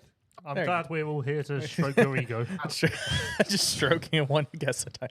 I'm curious, AC, because I know you follow a lot of different sports, cycling, certain stick and ball sports, F1 stuff. Like, when I think of other media, especially like me and Lewis are always kind of comparing a lot of stuff we see come out of F1, like how stuff is presented, how the guys go about their content. You yourself personally, what's a sport you really enjoy the way the journalism and the content is handled from? Is there one that stands out to you that you watch and go, man, I wish Moto was a little more like this? I think from an entertainment perspective, the F1 is cool, but it's clearly a bit dramatized. It's like a reality television show, especially this past season. Drive to Survive, so it's kind of severely. Yeah. So it's you got to take it with a grain of salt. Although it's entertaining, it's hard to be, it's hard to think like, man, this is authentic and this is awesome. It's just kind of entertaining. Beyond that, I don't know. I've been fully engaged, and I got to a spot for a while where I just wasn't as into like watching old races and kind of like studying everything. Kind of just would watch a lot of basketball and all this stuff, but I've just been fully immersed in what I'm doing. Just watching. I watched Bar to Bar 2007 like 4 times in the past week. Just nice. There's nothing like this stuff, but. Yeah, I'm a big NBA guy, as you know. I'm always watching League Pass or something. I had one more for you. It's I had a list things here, a little off topic. That was one of them from what we've been talking about. The second one is you're out here in California. The Kawasaki team the last couple of years has made, I think it was, what was last year, the first year that kind of pushed for all you guys to come back. So Jason's been out here. He went to New Mexico a little bit. You moved out here. You guys are riding with your old PC 250 team all the time. For anyone that's curious what that's like compared to all the time you spend in Florida riding at facilities, what do you think of being back in SoCal? What do you like about it? What do you not like about it? I think I'm being hands-on with the team. And always being able to test, always being able to try new things. It's difficult when you're in Florida. You're trying to get a direction. You maybe get sent a shock on like a Tuesday, then you try it, and I'd be calling my crew chief and kind of breaking it down, and then maybe it's the next week you get another shock or stuff like that. And setup at this level is a big part of it. We're all pretty talented and can go pretty fast, and that's as everybody knows, it doesn't need to be overstated, but that's very important. For me, having Nick out here, Nick being in Marietta, it's difficult for me to kind of get the most out of his help when I'm in Florida. So I enjoy being out here with him and going to the track with him, and having somebody critique my riding and kind of keep a close eye on me, and also just doing, I really am a big fan of kind of training with a group. Like I've been doing a lot of training with Cameron and Joe and off the bike, on the bike, and doing motos together. And that's something I kind of lost my last couple years in Florida. Like everybody was kind of scattered all over the place. And then when I was at Stewart's the last year, I think that was 2020, Chase was kind of doing his own thing, and we didn't really ride together too much, and it just gets a bit boring, and you start not pushing yourself too much, and out here, my life is pretty simple. Like I don't have a lot of stuff. That's kind of how I've always liked to live, like pretty minimal. Obviously I don't have to employ a practice bike mechanic. The team is great about, making sure I'm dialed on that end. And obviously we get to ride a lot of different tracks, which is cool. In the summertime, it's not great. Because the tracks kind of get hammered. But beyond that, it's a cool deal. And I've been enjoying myself. Got one more for you, AC. Yeah, just a fun little question. I think that you and I are quite similar. Like, I also watch bar to bar multiple times a week. My go-to race, if I ever want to watch one race to get me amped up or something, is San Diego 2005. Pontiac 2005 also kind of sticks out in my mind. Have you got any races from that period that like stick out in your mind as like that is the one? Like, if I've got time to watch one race, one highlights package, that is the go-to. How about RC sending in the whoops the last lap San Diego 05? I'll tell you what. He just said screw it, man. All I want to do in my life is sit down with Reed and Ricky and discuss San Diego 2005 for an hour, and then I'll be complete. I'll leave at that point. I've told this story before, but I was a massive RC bandwagon fan then. I was a McGrath guy, obviously, and then as soon as RC started winning, he was my guy. And jumped in ship that 2005, when that quick, man, it was it's basically. I think I stuck with MC in 01. You know, as like a 5-year-old, I think I stuck with him in 01, and then, you know, by the time he retired, I was full RC guy. Anyway, I remember sitting in my living room watching San Diego 05, and I remember Chad, I think it was after triple, he kind of met him at the tough blocks. It was a left-hand 90, and then it was an on, I think it was on, off, and he kind of met him at the tough blocks there, ran him down, passed him. I remember crying. Tears running down my eyes, like there is no way that RC is going to lose. Like, it just doesn't happen. It just doesn't happen like that. But 2005 was a great year. I think for the nostalgia, I think Orlando 07. I was actually there. I was at that race in person. And just with the respect from James and RC, they kind of been like some tension there for a while. And in 07, there was a lot of respect. And I remember James saying on the podium that he was like yelling at RC, like, to make sure he knew he was coming up the inside so he didn't hit him and stuff like that. And that was just that's an all-timer right there. Well, Definitely. I'd just like to say that AC is the first person, besides Ricky and Reed, who I've bought San Diego 05 up to, and they've immediately remembered it, had a comment on it. So I think we just became best friends. Absolutely, man. And one look at you, one conversation with you, Lewis. I know you're the type of guy to watch bar to bar. You don't even need to say anything. Yeah, I'll come by in San Diego and immediately we'll just start talking about every single bar to bar. Beautiful. Let's do it. Adam, thank you for taking some time for us. Hopefully it won't be 6 or 7 years before we get you on again, but I appreciate your time, man. We'll see, man. Be nice to me. Always. We'll see you. Just we'll see you this thanks, weekend. guys. All right, guys. Thank you. Adam Cianciarulo, appreciate him coming on, giving us some time. How do you feel? Are you fulfilled? Do you want us to cancel Chase? Are we good? I think I've just gained a friend. Yeah. You've got a friend in me. Genuinely, the amount of people from riders to industry, GP riders, the amount of people who I brought San Diego 05 up to, because that's your go-to. I cling to that. If I'm the morning of Anaheim 1 for the last 3 years, I've watched San Diego 05 because that gets me fired up. Gets you going. AC is the first person who's immediately hit me back with like, oh yeah, this section, that pass. We're connected. This is like his birthday or Christmas for Lewis. We're not even done yet. There's more. No, there's more. The next one's going to be uncomfortable. I know it. Well, Adam Cianciarulo is brought to you tonight by Prox, rooted in racing from motocross to off-road, supporting teams like Pro Circuit Kawasaki, Ampro Yamaha, and SLR Honda. Prox has been dedicated to supplying quality components since 1975. From complex jobs like an engine rebuild to simple maintenance like filters, chains, and sprockets, Prox aims to bridge the gap between OE quality and affordability. Prox has thousands of part numbers covering almost any wear item on your bike, all manufactured by OEM and highly reputable suppliers and offered at a budget-friendly price. Find Prox at your favorite local dealer or online retailer, or visit prox-usa.com to search for parts for your bike. Clutch plates, sprockets, chains, brake pads, ML, pretty much anything you want. Everything. It's amazing. Were you about to say something, It's Lewis? everything you need, just like Lewis's AC conversation was. Speaking of the AC conversation, I'm concerned that maybe there was no bad blood between Jamie here and AC, But the wrist question, I'm concerned that might Might have have... started it. That's why I jumped in to try and save you, my friend. You're trying to saving it. save the sinking ship. Yep. I was Not the Chase Sexton, the Sexton ship. I but was concerned for you there, and I felt like I just jumped. I've got you. you may have changed my life. I've got you. Steve Mathis is out of the picture. Lewis Phillips is my new guru. Yep, I've got you.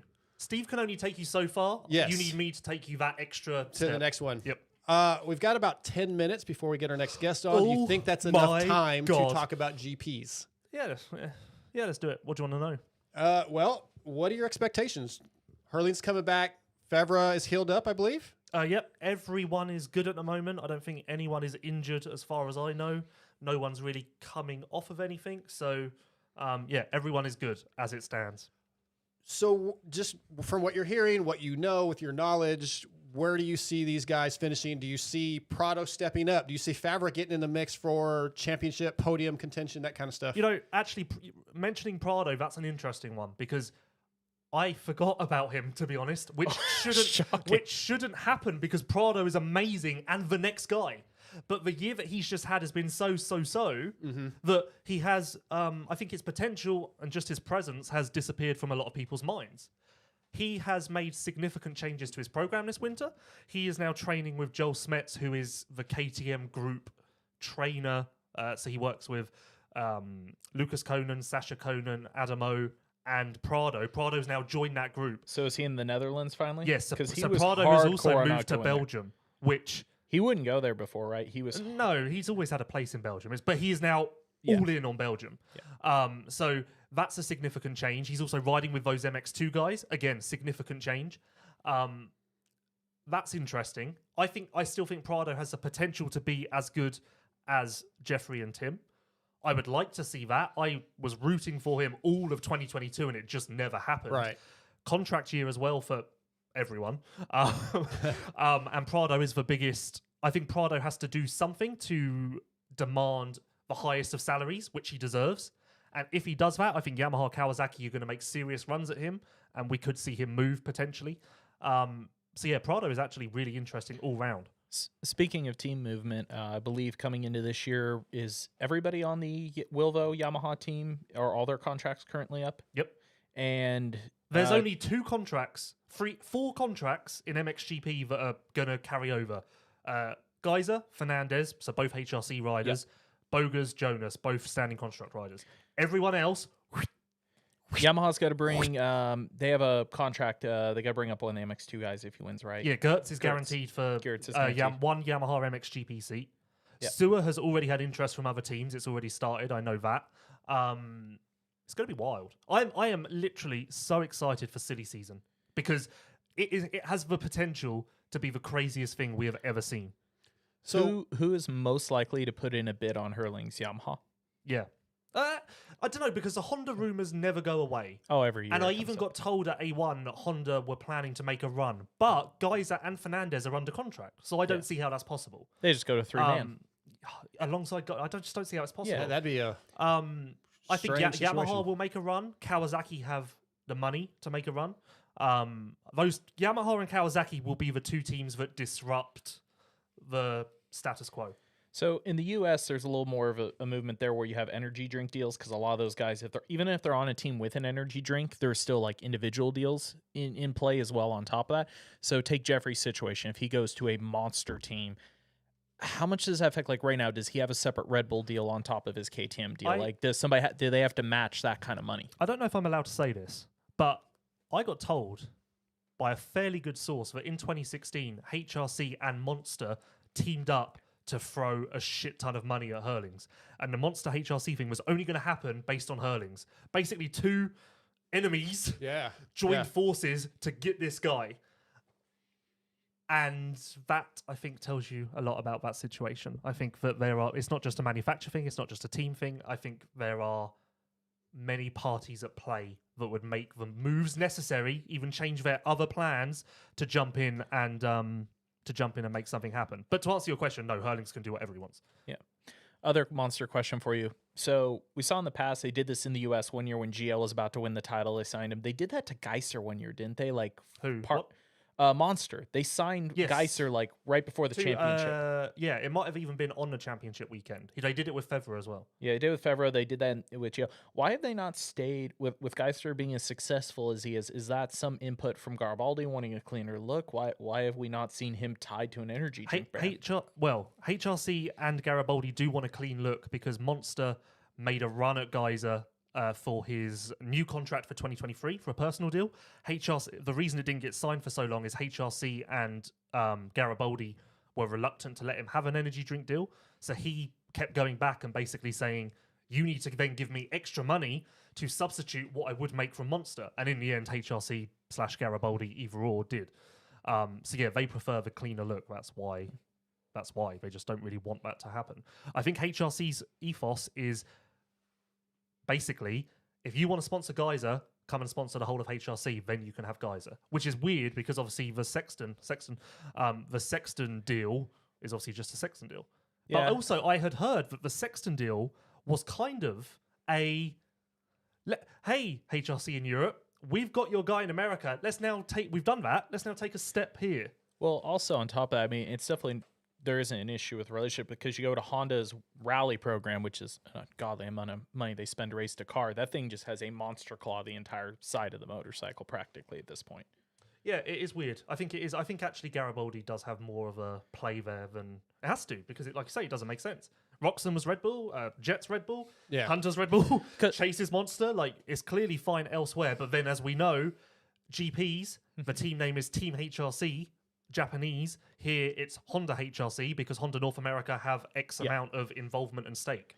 So maybe that's why. I was also going to say one last part of that on top with Garibaldi is I feel like he's very proud to have the HRC thing. So is that also part of it where you think, even if it had to come out of his pocket, is he willing to flip more of the bill at times just to have that look, just to have that clean, classic look? I'm not certain, but I think it was Garibaldi who paid the difference to make sure that, like, A, he got Geiser, and B, made sure that there wasn't an energy drink helmet. I'm not certain on that, but I believe so.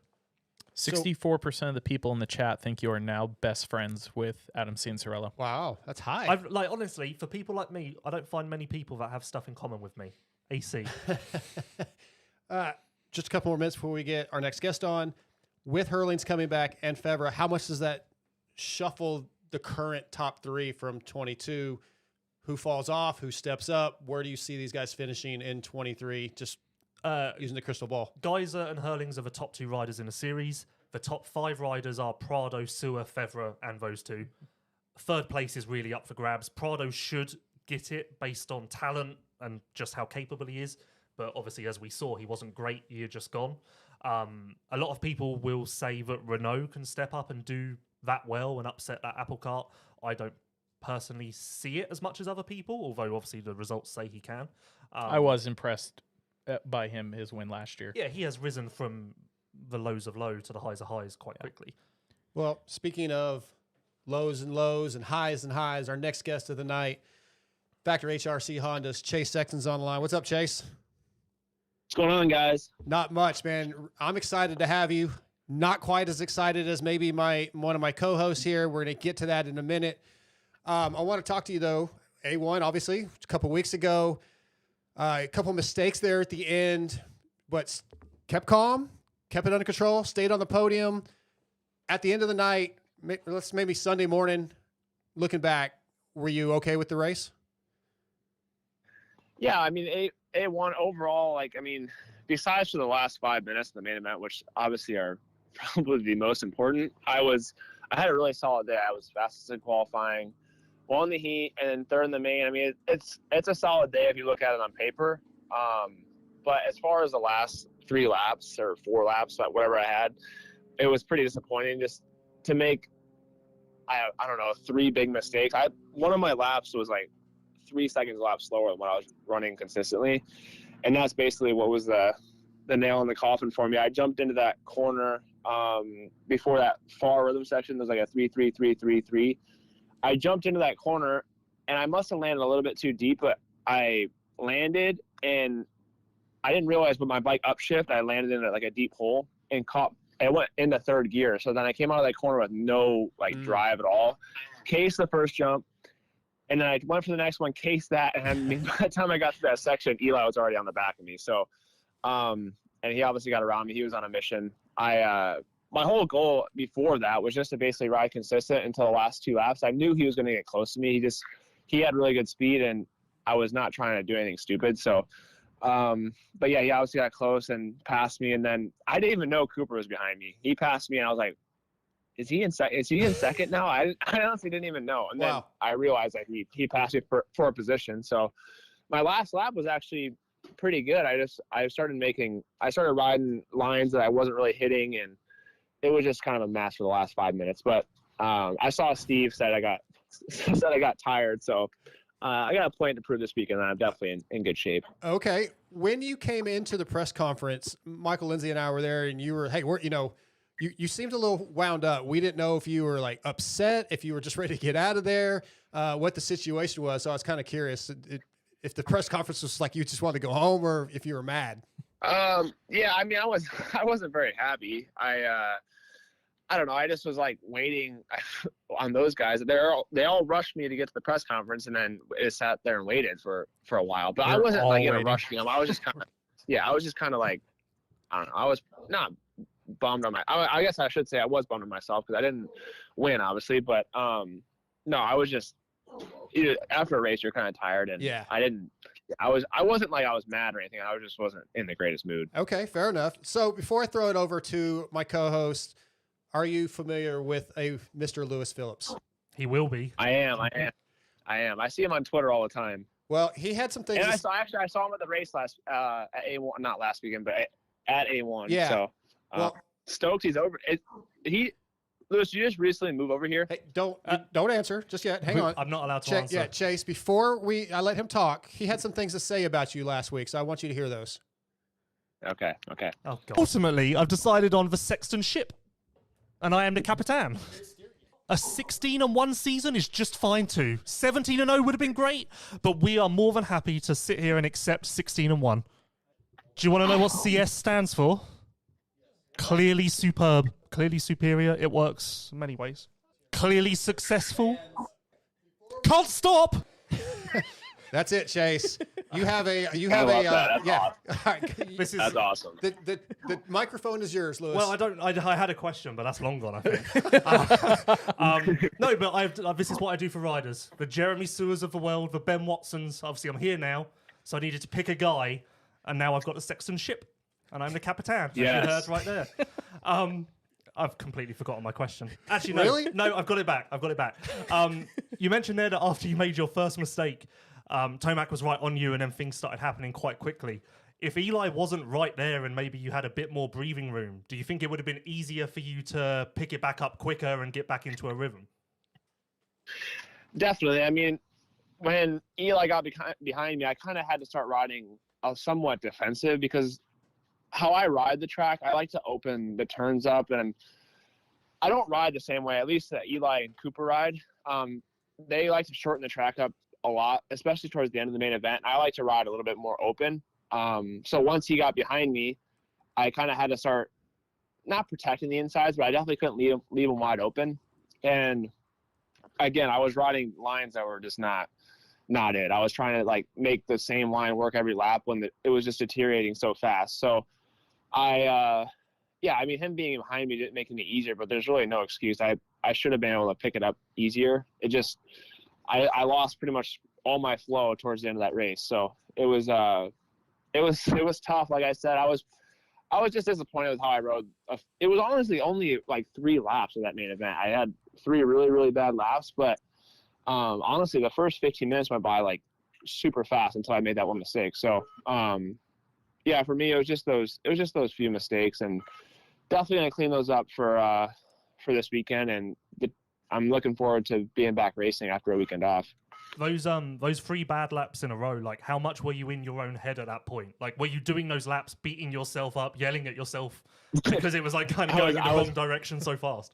I was cussing up a storm in my home. Are you kidding? Like, I was just making stupid mistakes. Like, and it wasn't like I was thinking about the last one. It just I would come around, and like the track was obviously super gnarly, so you had to really be super locked in. And after that one mistake where I lost all that time, it was just hard for me to shake that super fast. And like I said, my line choice was not good. I actually, the last lap of the race, I found like 3 really good lines. I'm like, why couldn't I have found that 4 laps earlier? But no, it was just, like I said, it was hard to get back into a flow on a track, because once you start making those mistakes, it's hard when the track is that deteriorated and gnarly to kind of get back going. And that's something I'm still working on.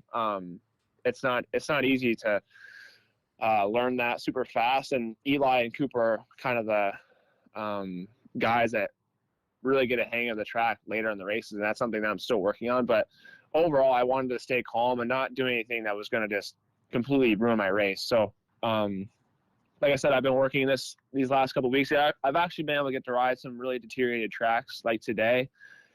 Track was really gnarly. I'm just focusing on those motos, and I guess just trying to take a little bit of a new game plan for the rest of these races. Not changing a whole lot, but I want to obviously fix my mistakes and not have the same thing happen over and over.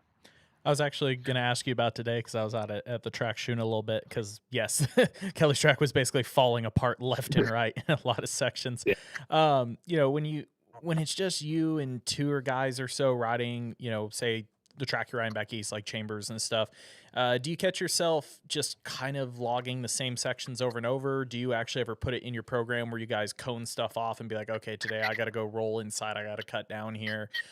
Or again, based on how A1 went, does that remind you more that I got to kind of put that in my program somewhere and start working on that?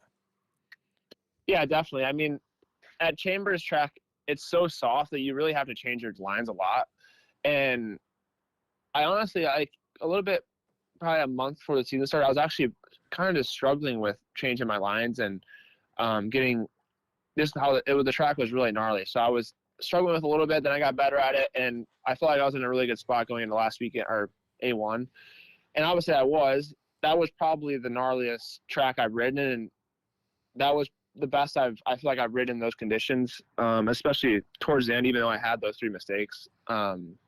But today, like, riding Kelly is actually kind of cool, because Eli and Dylan those 2 were doing motos together. Then Jett and I started a moto like pretty close behind them, so it felt like a supercross. It was only us 4 on the track for a while, so it was kind of cool. And when you get to ride with more people, like I think there was probably 12 people out there today, the track changes a lot, and it was actually probably the most realistic conditions I've ridden in on a practice track in a very long time. So yeah, it was good.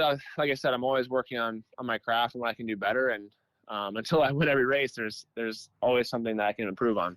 Win every race. Again, Lewis quoting over here, 17-0 would have been great, but 16-1 will be fantastic as well. We keep a positive outlook over here. Yeah, So- we gotta stay positive. Yep. Yeah. That's what we do.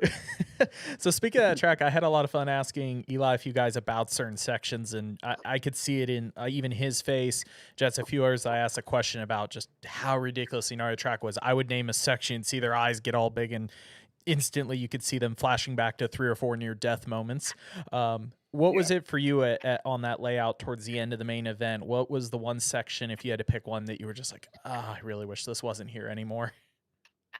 It was really just the section. It was after the mechanics area, like that whole chain, that rhythm section. After that, whatever, I went inside, table over single, 3, 4 into the corner, which was fine. Then that started getting really shoot up, so I went back outside, on off 3, 4. That got shoot up, so I switched back to the inside. That was like last lap, and I found a really good line, which was actually, it was easy to get the section. And then after that, the 3, 3, 3, obviously that was the one that got me pretty good. And then when you turn left, you go down that section, like where the start links in. Mm-hmm. It was really those 3 sections back to back to back that was the most taxing, because there was no break. The rest of the track was fairly easy. I was good in the loops, I felt like. None of it really was too gnarly. Just those 3 sections right in a row that was really spiked your heart rate, and you had to be 100% focused throughout those, obviously. So yeah, like I said, those 3 sections in a row were very demanding. I feel like I would have PTSD for the section you're talking about, right where the start cuts in. Yeah. Trying to go on, off, and then single in the corner, or when you guys would go single over table and G out and endo the corner. No matter what, you're basically endoing into that corner somehow, some way. Pretty much everybody was. Yeah. So it was just like, it was you would land that double, like, I don't know what the whole thing across the start was. Like, it looked like it was made to be a double, which I don't know if you would have, it was probably 90 feet to that landing. So we were obviously going roll, double in, and then when you land in that double, there was like a, basically like you take a curb off the street, like you see every day. Like, that's what was at the bottom of that transition. So I was like trying to land my front wheel up and then just bounce over that table over, or the single over table, and then that double into the corner was like, it was so hard to, like, I guess, predict what was going to happen because you couldn't see the bottoms of the ruts, but there was just little curbs there. So I don't know. It was tough. I went from the outside against the tough blocks all the way to the inside towards the end of the race, which I don't know which one was better. I was kind of just trying to stay away from the tough blocks because it was so rutted. But yeah, that section, it was like, seriously, you look at a curb on the street, that's what was at the bottom of those transitions. Sounds like a blast. Chase Sexton. Yeah, I mean, go ahead. Oh, I mean, I don't want to say anything about the Dirtworks guys did a great job. There's nothing they could really do about that. It's just when all that water sits in those transitions, when it's covered and the tops are hard, like, that's basically what's going to happen. There's not really much that they can do to get around it. Chase Sexton tonight, brought to you by Guts Racing, gutsracing.com. Hey, Chase, we've been trying to set this interview up since Paula, pretty much. You've been busy. And I wanted to ask you, you've had an incredible outdoor season. I believe 4 wins. I think you were only off the podium once. But then obviously Paula just pretty much fell apart for you, really. And it was just fine. It was just fine. Look, what I want to know is, again, post-season, you look back, you take the positives away. Like, you had to learn something from that. You probably learned a tremendous amount. Once the emotions of losing that went away, what did you take away? What do you look back on it and find success in? I mean, really the whole season. For me, that was, like I said plenty of times, like, you can't teach experience and you can't teach being at a championship, I guess, race throughout the whole season against arguably the best guy in our generation. So that was something that I could have never learned on my own. And to race Eli that hard for that long was just super. It was not, I shouldn't say it was really that. It was fun, honestly, in the moment. Like, I was going to the races every weekend, excited to go race. And that, like, towards the end of outdoors, you always kind of get that vibe that, like, people are starting to get over it and they're not super motivated. And honestly, for me all year, I was really motivated. Even in practice, I was having fun.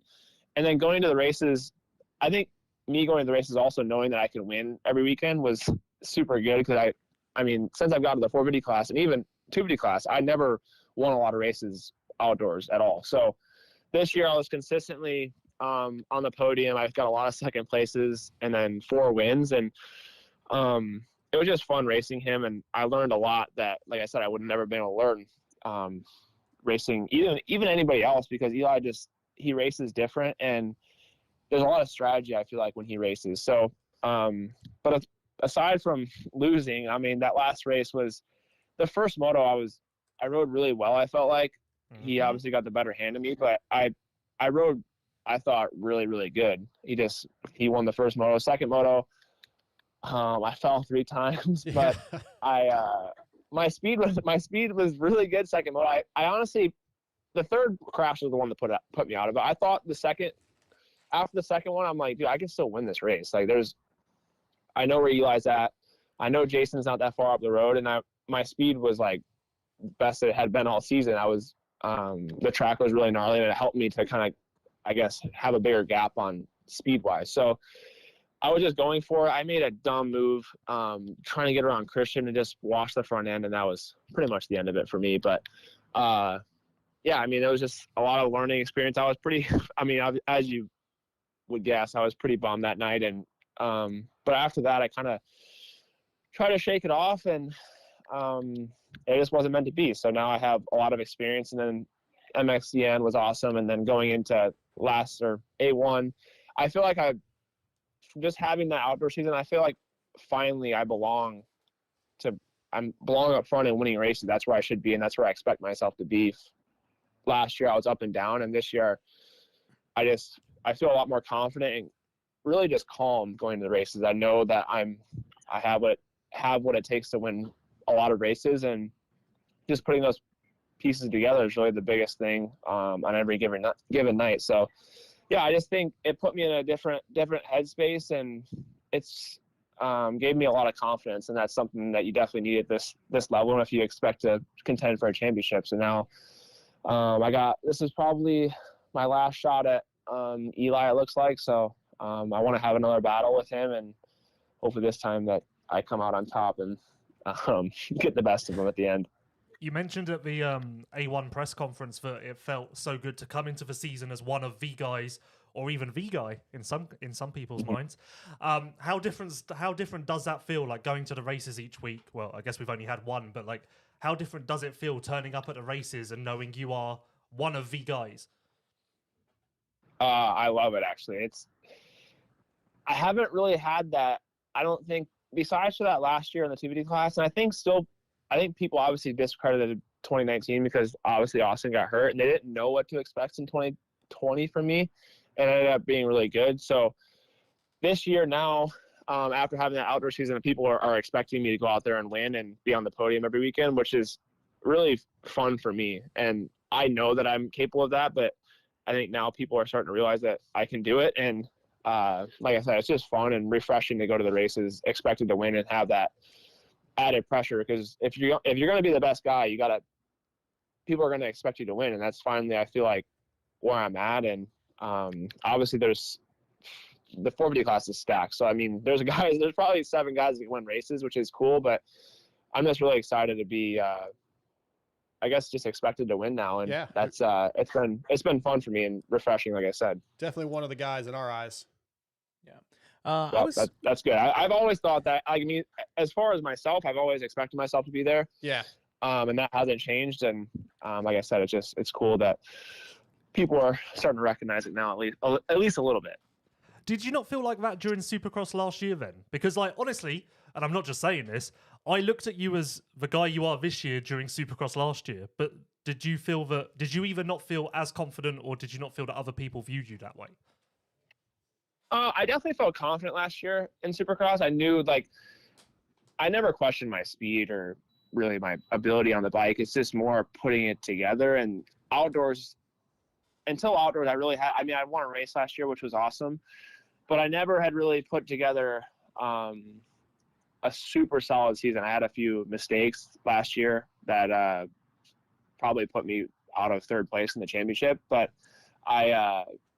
outdoors, I finally was able to be consistent the whole season and took it down to the wire. So now coming into this year, there was really no questions that I could have that season and be there for the long run. And that was something I like. I don't want to be a one-hit wonder. I want to go out there and obviously compete for the championship all year and be there and be consistent, just like Eli's done, all the greats in our sport. So that's really where my eyes are set on, and that's what I'm looking forward to.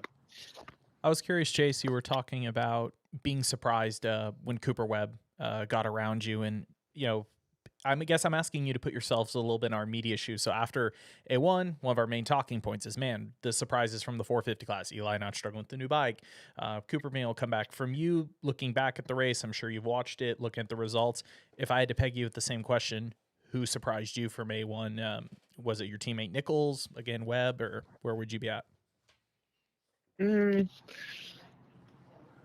I guess, I mean, everyone kind of I didn't expect Eli to be sloppy, or I guess I didn't expect him to be bad or anything. I just didn't, I mean, he really picked up right where we left off in outdoors or even MXDN, which is cool because that's where I want to race him. I want to race him at his best, but you never know with a new bike. I've dealt with that on the Honda, and for me, it was my first year on the 450, which was just hard to learn the 450 and also a new chassis. So it's definitely no joke having a new bike coming into the year, and they've obviously seemed to figure that thing out pretty fast. So that was something that I guess I wasn't surprised on, but it was just something that I guess I had a question about and how they like the bike. So now we know where that thing's at, and it's going to be a battle all year. You mentioned a minute ago that last year. You knew you had the speed, few mistakes kind of caused problems. I don't think there's any secret that the Honda bike was really set up more for Ken Roczen, your former teammate, and that you weren't completely comfortable on the bike. Now that Colt's on board, you guys have similar setups, and you seem to be more comfortable and happy with it. How much does that affect your confidence?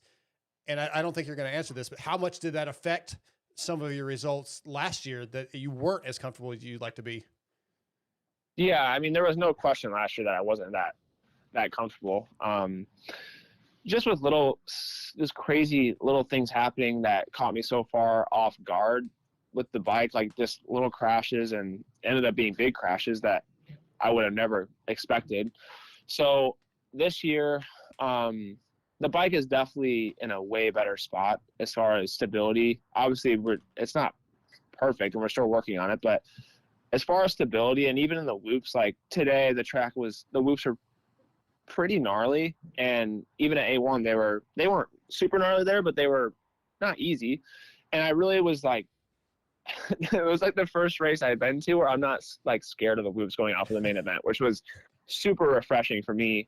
And then even today, like I did a 20 and the whoops were gnarly, especially like it's crazy going from a 250 to a 450 that how much harder the whoops are.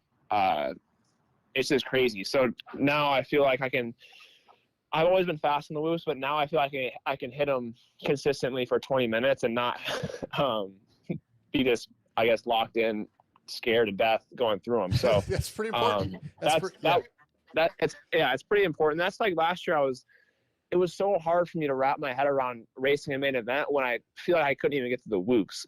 So to hit the whoops for 20 minutes, not knowing if you're going to get through them was difficult. And it really doesn't really allow you to attack the rest of the track how you want to. So now this year, I chased the stability thing that I was feeling with the front end. And having Colt there helped a lot. And then also the whoops, getting some comfort there. And we've had to sacrifice some stuff, maybe a little bit, not turning, but it doesn't turn as sharp as it used to. Yep. Which I don't think is a bad thing. And yeah, I mean, it's a give and take, but I think the bike's in a much better spot. And having the BFR on there, and honestly, the bike's a lot different. So it's just cool to race pretty much two different bikes 2 years in a row, and it's cool that we've made progress in those areas. Last question, kind of a fun one. 2019, your championship shirts were very much mirroring Michael Jordan shirts. You've got the Alpine Star gear now that sort of has that look. One, have you ever had the chance to meet MJ? And two, have you heard any backlash on almost copying the Chicago Bulls uniforms? Anything negative out of that? I haven't heard anything negative on it. For me, it's just with my number and like, I don't know, I feel like a lot of the gear has gotten so repetitive, and it's not hard to make new ideas, but for me, that's something that I've always thought was cool, and basketball I love in general. So to be able to kind of bridge those two sports together, and Michael has been, obviously I wasn't even alive when he was playing basketball, which is kind of crazy, but maybe the first year I was born, he was still playing, but I didn't really get to watch him play, but being from Chicago and just hearing how great he was, and then I started really researching and his documentary and just all that put together, I think it's just cool for me to rep him, and I haven't heard any negative things on it, and I haven't got to meet him yet. I was supposed to meet him on our off weekend. I think it's Daytona 500, and he was going to be there, and I was supposed to go and hopefully meet him, but now obviously we're not going to have that off weekend. So hopefully I get to meet him in the future. I want to go play his golf course really bad, so that's kind of on my bucket list. There you go. Well, Chase, I told you if you did this interview tonight, I'd leave you alone for a couple months. So you won't hear from me until, I don't know, end of March, something like that. I'll give you a couple months break. But oh, you're good. I appreciate you finally being able to get this thing done, man. I know during the off season, the last thing you really wanted to do was an interview, but we finally got it done. Thanks, man. Yeah, I appreciate you guys. Thank you very much. And I will see you boys this weekend. All right, Chase, be safe. We'll see you in a couple days. Yeah. All right. Thank you. Thank See you. you. Chase Sexton. Are you okay? Wow. Wow. Tell me how you really feel, Lewis. As I said, Chase Sexton, brought to you by Guts Racing, and Andy Gregg and the Guts Racing crew have been providing the best seats and foam in the industry for years. For 2023, they have added Kawasaki to their complete seat line setup, as well as the color teal to the gripper material options. Also new for 2023 are options for e-bikes. They have complete seats for the Teleria and Super 73 and covers for the Segway and Suron, and they have options for the Honda, KTM, and Husqvarna electric bikes. Visit gutsracing.com and order today. I also, hang on. I also want to thank X Brand Goggles, which has quietly grown into one of the premier goggle choices available, using some of the most grueling conditions by 2022 GNCC XC2 champion Lyndon Snodgrass, the 2022 GNCC ATV Pro champion Bryson Neal, and many others, including Freddie Noren, John Short, Ryan Brees, Chris Blows, and the AJE Motorsports team. I feel like you want to interrupt. Go ahead. Chase Sexton's teammate, Hunter Lawrence. Yes. They also develop goggles for many premier goggle lines for many other companies, including Alpine Stars, worn by Hunter Lawrence, the WUSA goggles, and the Muck-Off FXR Club MX Yamaha team, the factory ride goggles, all developed by X Brand. Visit your local dealership and ask for X Brand, distributed through WPS. Lewis Phillips, how you feeling? I don't know. I like seeing it this way. It's funny. It's great. What a day. What a day. What a day to be Lewis I'd like to Phillips. say, Jamie, Yes, sir. I apologise for ML here during that read because you were on your way to the Alpine Stars thing. He interjected, threw you off, and then made you stumble on your words. And I apologise that he didn't know when to butt out and leave you to your read. I'm sorry. I've learned that. I mean, I too could have interrupted and jumped ahead of you there, but I knew that was your moment to do the read in the correct way, and I'm sorry that unfortunately You cut him off in a read last week. Yeah, but that was too But you know what? Here's the thing. I need to be better. I should not be flustered by you guys cutting me off. Honestly, who cares? We're going to shut this podcast down. We've just had AC and Sexton. It was That's absolutely amazing. That's it. It just ends. We can't. No, the whole Black thing. screen. No, not the just end. this one. Forever. It can't get any better. Oh, wow. This is it. The El Capitan sounds like he's run the ship aground. He's done. I think our sponsors may not be too happy with that. All right. We're continuing. Yeah. Well, I'll tell you what. We're going to shut this down, but your pay just got cut in half. All right. Because we got to pay them back. So I found something really interesting with tonight's lineup. Okay. It was based around getting this exact reaction out of Lewis, Yeah. albeit I didn't quite expect. But well worth it. I also didn't realize it was so we could get two guests on that you couldn't get on, then you could talk to them about not being able to get them on. Yeah. I don't. Yeah, I didn't like that question for my guy there. Yeah. You put there was some negative energy there. And No are only negative positive. energy. I was just thanking him and told him I was going to leave him alone for a while. I need to get better at realizing that I should again just sorry everyone that's trying to hear a podcast. I need to get better at introducing myself to people. Okay, yeah. You said that last week. Sexton said he saw me at A1. Right. I saw Sexton, but I didn't introduce myself because I thought he does not know who this man is. You mentioned that last Yeah, week, and I wonder how you do your job. How you do your job so well in the GPs if you don't go introduce yourself. I to don't people. introduce myself. I will continue working hard, and when I work hard enough that I do something good, you will then become aware of who I am. That's kind of how I operate. Okay. I don't need to be going around going, hello, do you know who I am? No. If I do a good enough job, you will become aware. But it's hard to do that job if you want to do interviews if people don't know who you are. You have to go introduce yourself and do an interview. Well, okay, Jamie. Hi, I'm Lewis. Nice to meet you, Lewis. Tell me a little bit about yourself, But Lewis. I don't think I ever shook your hand and said, hi, I'm Lewis. Well, that's because you hate me. Well, it's true. And also, if I shook your hand, I'd probably catch something. But Ouch! Jesus. Hey, do you know it was founded in 1853? Yeah, by Adam and Eve, Motul. Motul is a 170-year-old company that is present in over 160 companies globally, offering exclusive technologies and their patented Ester Corp technology for your machine. Motul's experts have developed a wide range of dedicated products for the specific requirements of each power sports vehicle. Trusted by race teams such as Honda HRC Europe with 5-time MXGP world champion, who? I don't know, Chase Sexton. Tim Geiser. -3. Reigning Arena Cross champion Kyle Peters and the entire Phoenix Honda team, along with former Dakar winner Ricky Brabeck. Motul provides an element of confidence for you and your machine to be able to withstand the most grueling conditions on the track or on the trail. Visit motul.com. ask for Motul at your local dealerships. You have something to say? You look at me like you have something to say. Do you I'm think, just waiting. Oh. I'm being very patient. I've been As a- called. as a friend, Yes, sir. I need your We're not- take. Wait, you're okay. friends again? Wow, I can't Oh. keep. I can't It keep up. changes so This is many times a this is like my show. last relationship. When you played that sound drop to Chase, Yes. was his reaction? Do you think his reaction was A, what a funny guy, B, what a cool guy, or C, what a weird guy? A little bit of all Of three, those, honestly. of those three, I'm going to go with one. He did. Wait, what was one? Funny. He did chuckle when he Yes, heard the yes, 17, yes. 16, I think and 1. he liked it. He chuckled. I think he liked it. I think it's probably started weird, the El Capitan, the ship. And no, then the soon- Capitan's I funny. think he giggled. It I think is. he giggled on that though. But then the one that really got him was the 17, but the 16 and 1 is, Yeah, is yeah. fine as well. You And know then that- and then there was further giggling in the CSs. you know the meme. I don't know what film it's from. But the guy who's like, "Look at me. Yeah. I am the Capitan now. Yes. That's me. Yes. That's going to be me to Lars in San Diego when I try and take Sexton's Tom bike away." Hanks. Tom Hanks, what movie's that? We don't I'm not care. sure. Oh, Do you we have don't the care. Do you have the social comments ready? Because we're gonna need those in a minute. The Oh. YouTube. That's Oh reminds yeah, me. we are talking about the YouTube people again, aren't we? Yeah, we're gonna bring. We have comments. You said you had some, right? I thought I did. As Oh, do boy. I. Okay. Oh. Okay, we're gonna get to that in a minute. But I have another question, and you sort of touched on this already, Lewis. So I'm gonna go to you first, ML.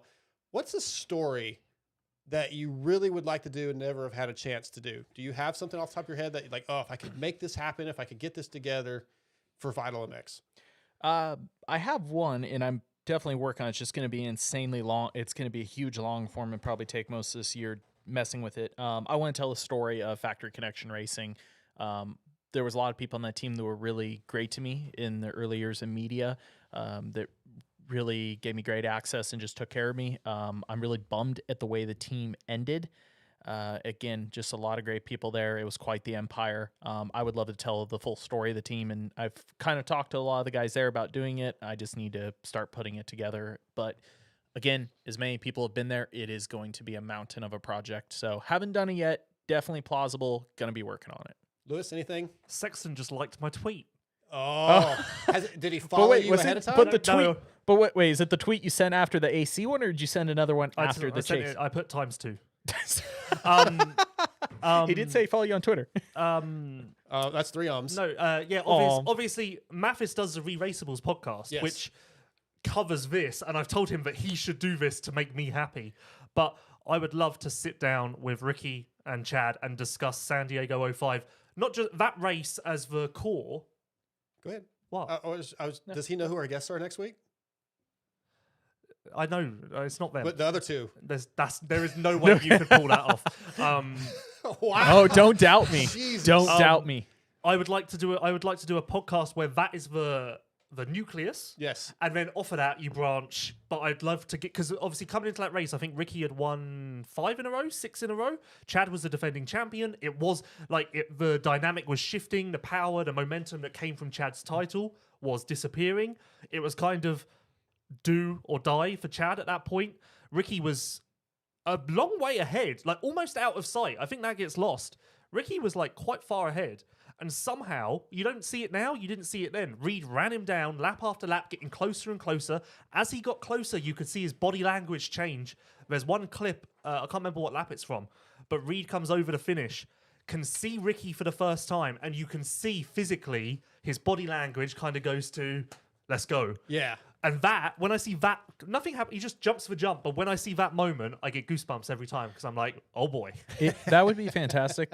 The bit I've gotten to travel and hang around Ricky, he has such an insane memory for detail on races. Insane. I don't think I've ever mentioned it to Ricky, but going back to the introducing things, Reed does not know who I am. He does not know my name. He does recognize me as the San Diego 2005 You're guy. the 05 guy. That's, yeah, because I've never introduced myself. Okay. But the year he retired, when he was in the A1 press conference, they asked him what his favorite race was.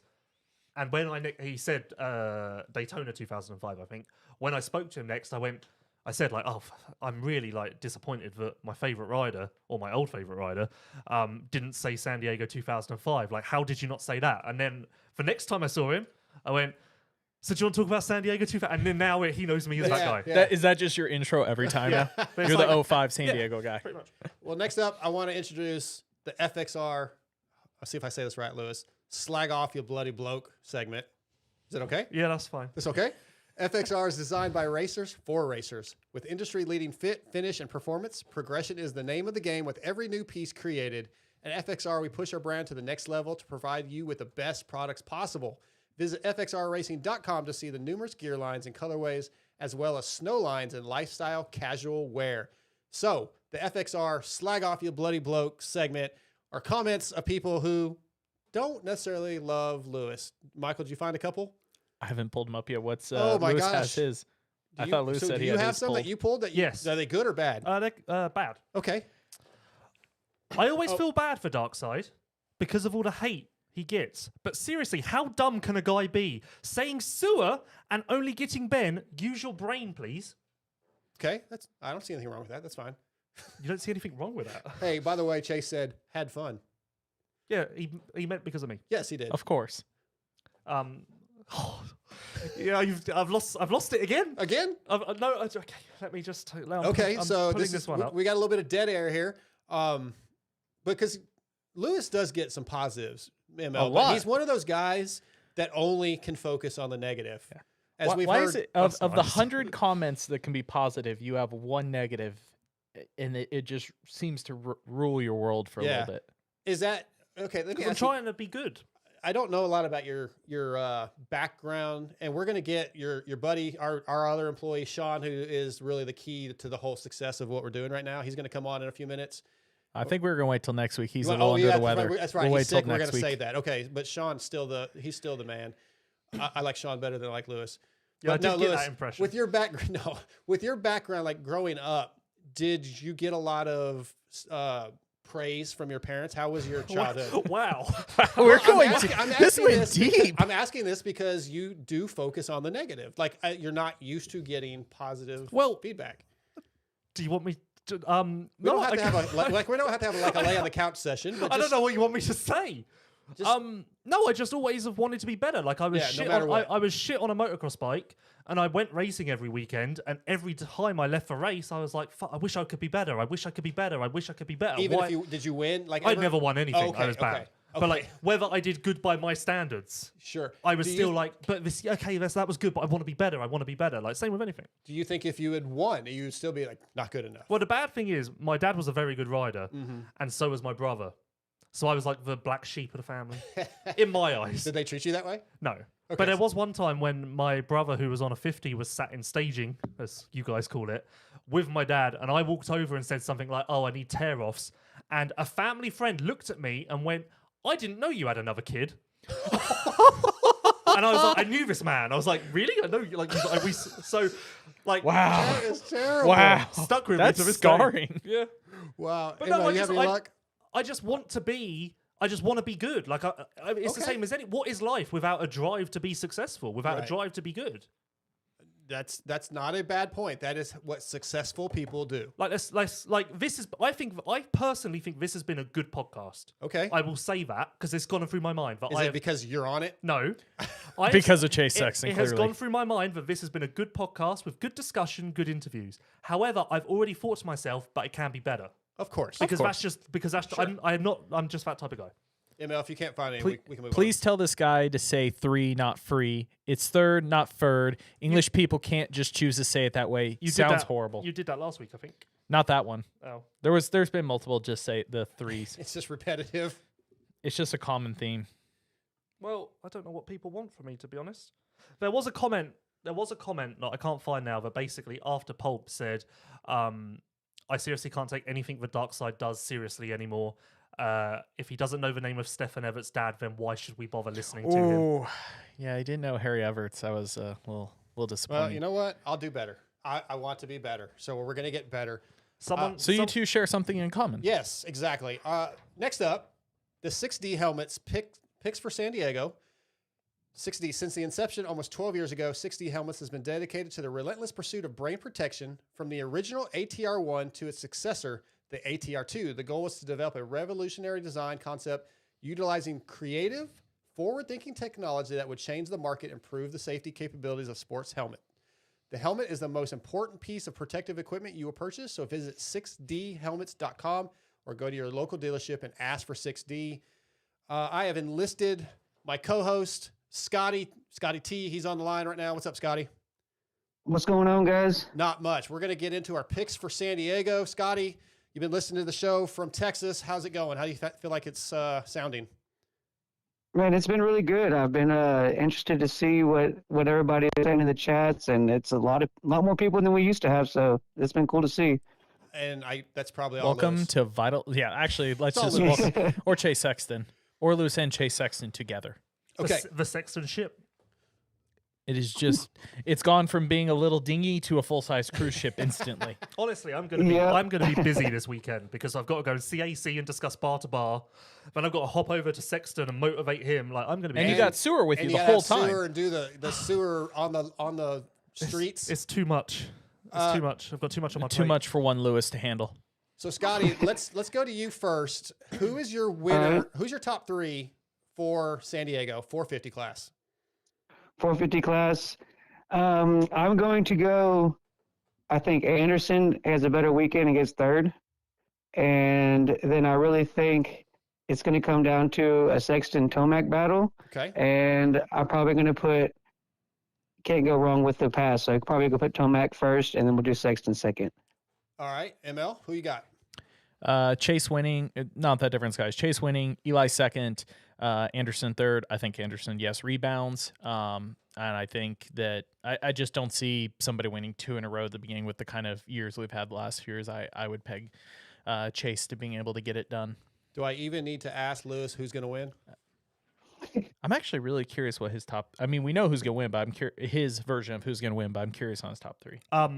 My heart says first Chase Sexton, second Adam Cianciarulo, third Jeremy Sewer, seeing as he'll be in attendance. He's just going to line up. He's just going to gear up and take. My head says Chase Sexton.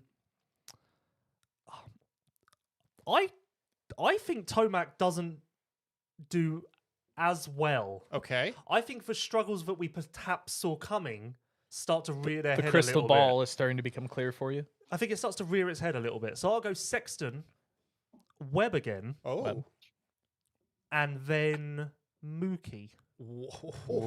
Even after the crash, you Even think after- he'll it's been rebound 2 that way? weeks. I like those picks. Yeah, I do those like are- those picks. I like it. If he's right, we're not going to hear the end of it. I will say that I think a lot of that has to do with the track. What kind of track we get is going to answer Lewis's Well, questions. I think the other interesting part is we don't have pass to go off of. Got mentioned today. We are in a new stadium, so Yep. a little bit different layout than what we've used to see. We're back out of a baseball into more of a football stadium for San Diego. It's not reusing any of the past dirt. I'm curious what we get for material. I know it is not the dirt we used from Petco Yeah, or Qualcomm. So I think Mathis tweeted about that, but I didn't. yes.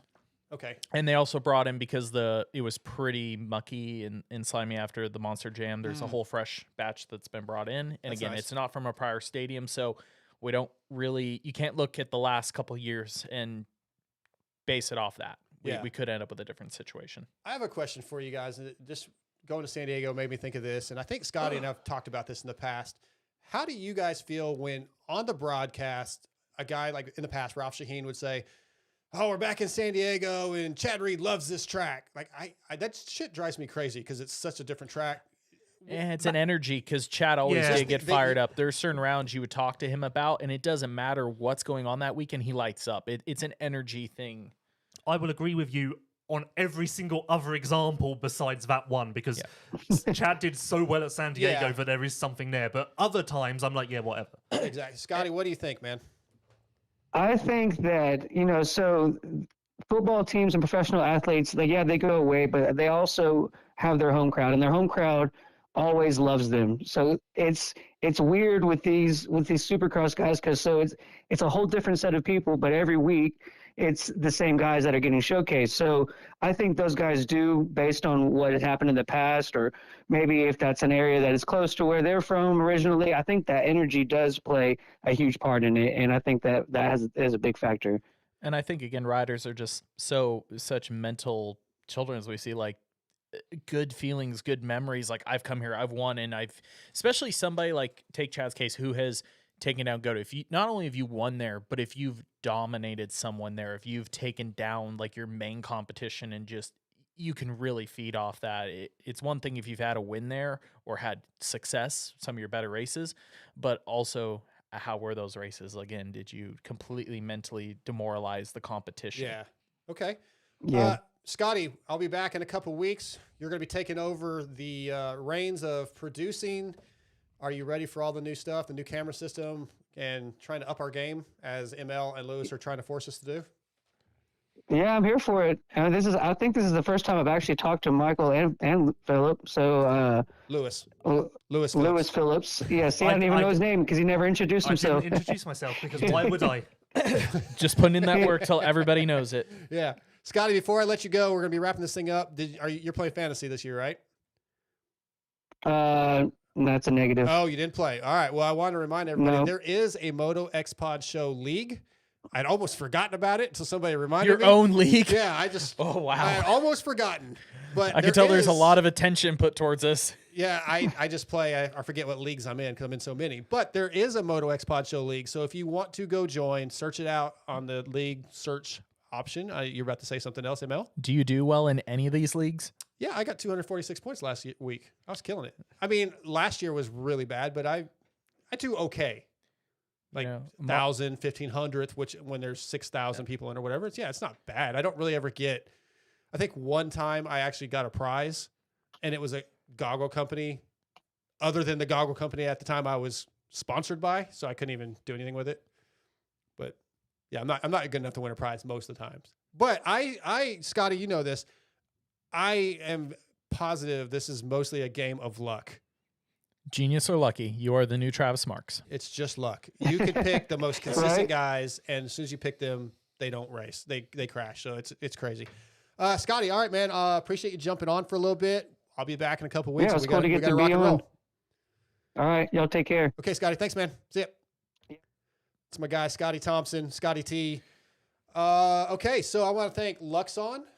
When it comes to triple clamp, suspension, and chassis parts, there's no comparison. Luxon MX makes the best parts you can buy. Luxon's advanced engineering background and techniques allow them to develop products that are unlike the rest, lighter and stronger with optimized stiffness to enhance your riding comfort and precision. And Luxon products are designed, engineered, and made in the USA. Check them out online at www.luxonmx.com. All orders of $100 or more ship free within the continental U.S., and you can save 10% on all their products with promo code MotoXPod. Lewis, you're playing fantasy, right? Yep. So we're all in. We need to jump in the MotoXPod Show league. I will not, and you can't tell me what to do. Okay.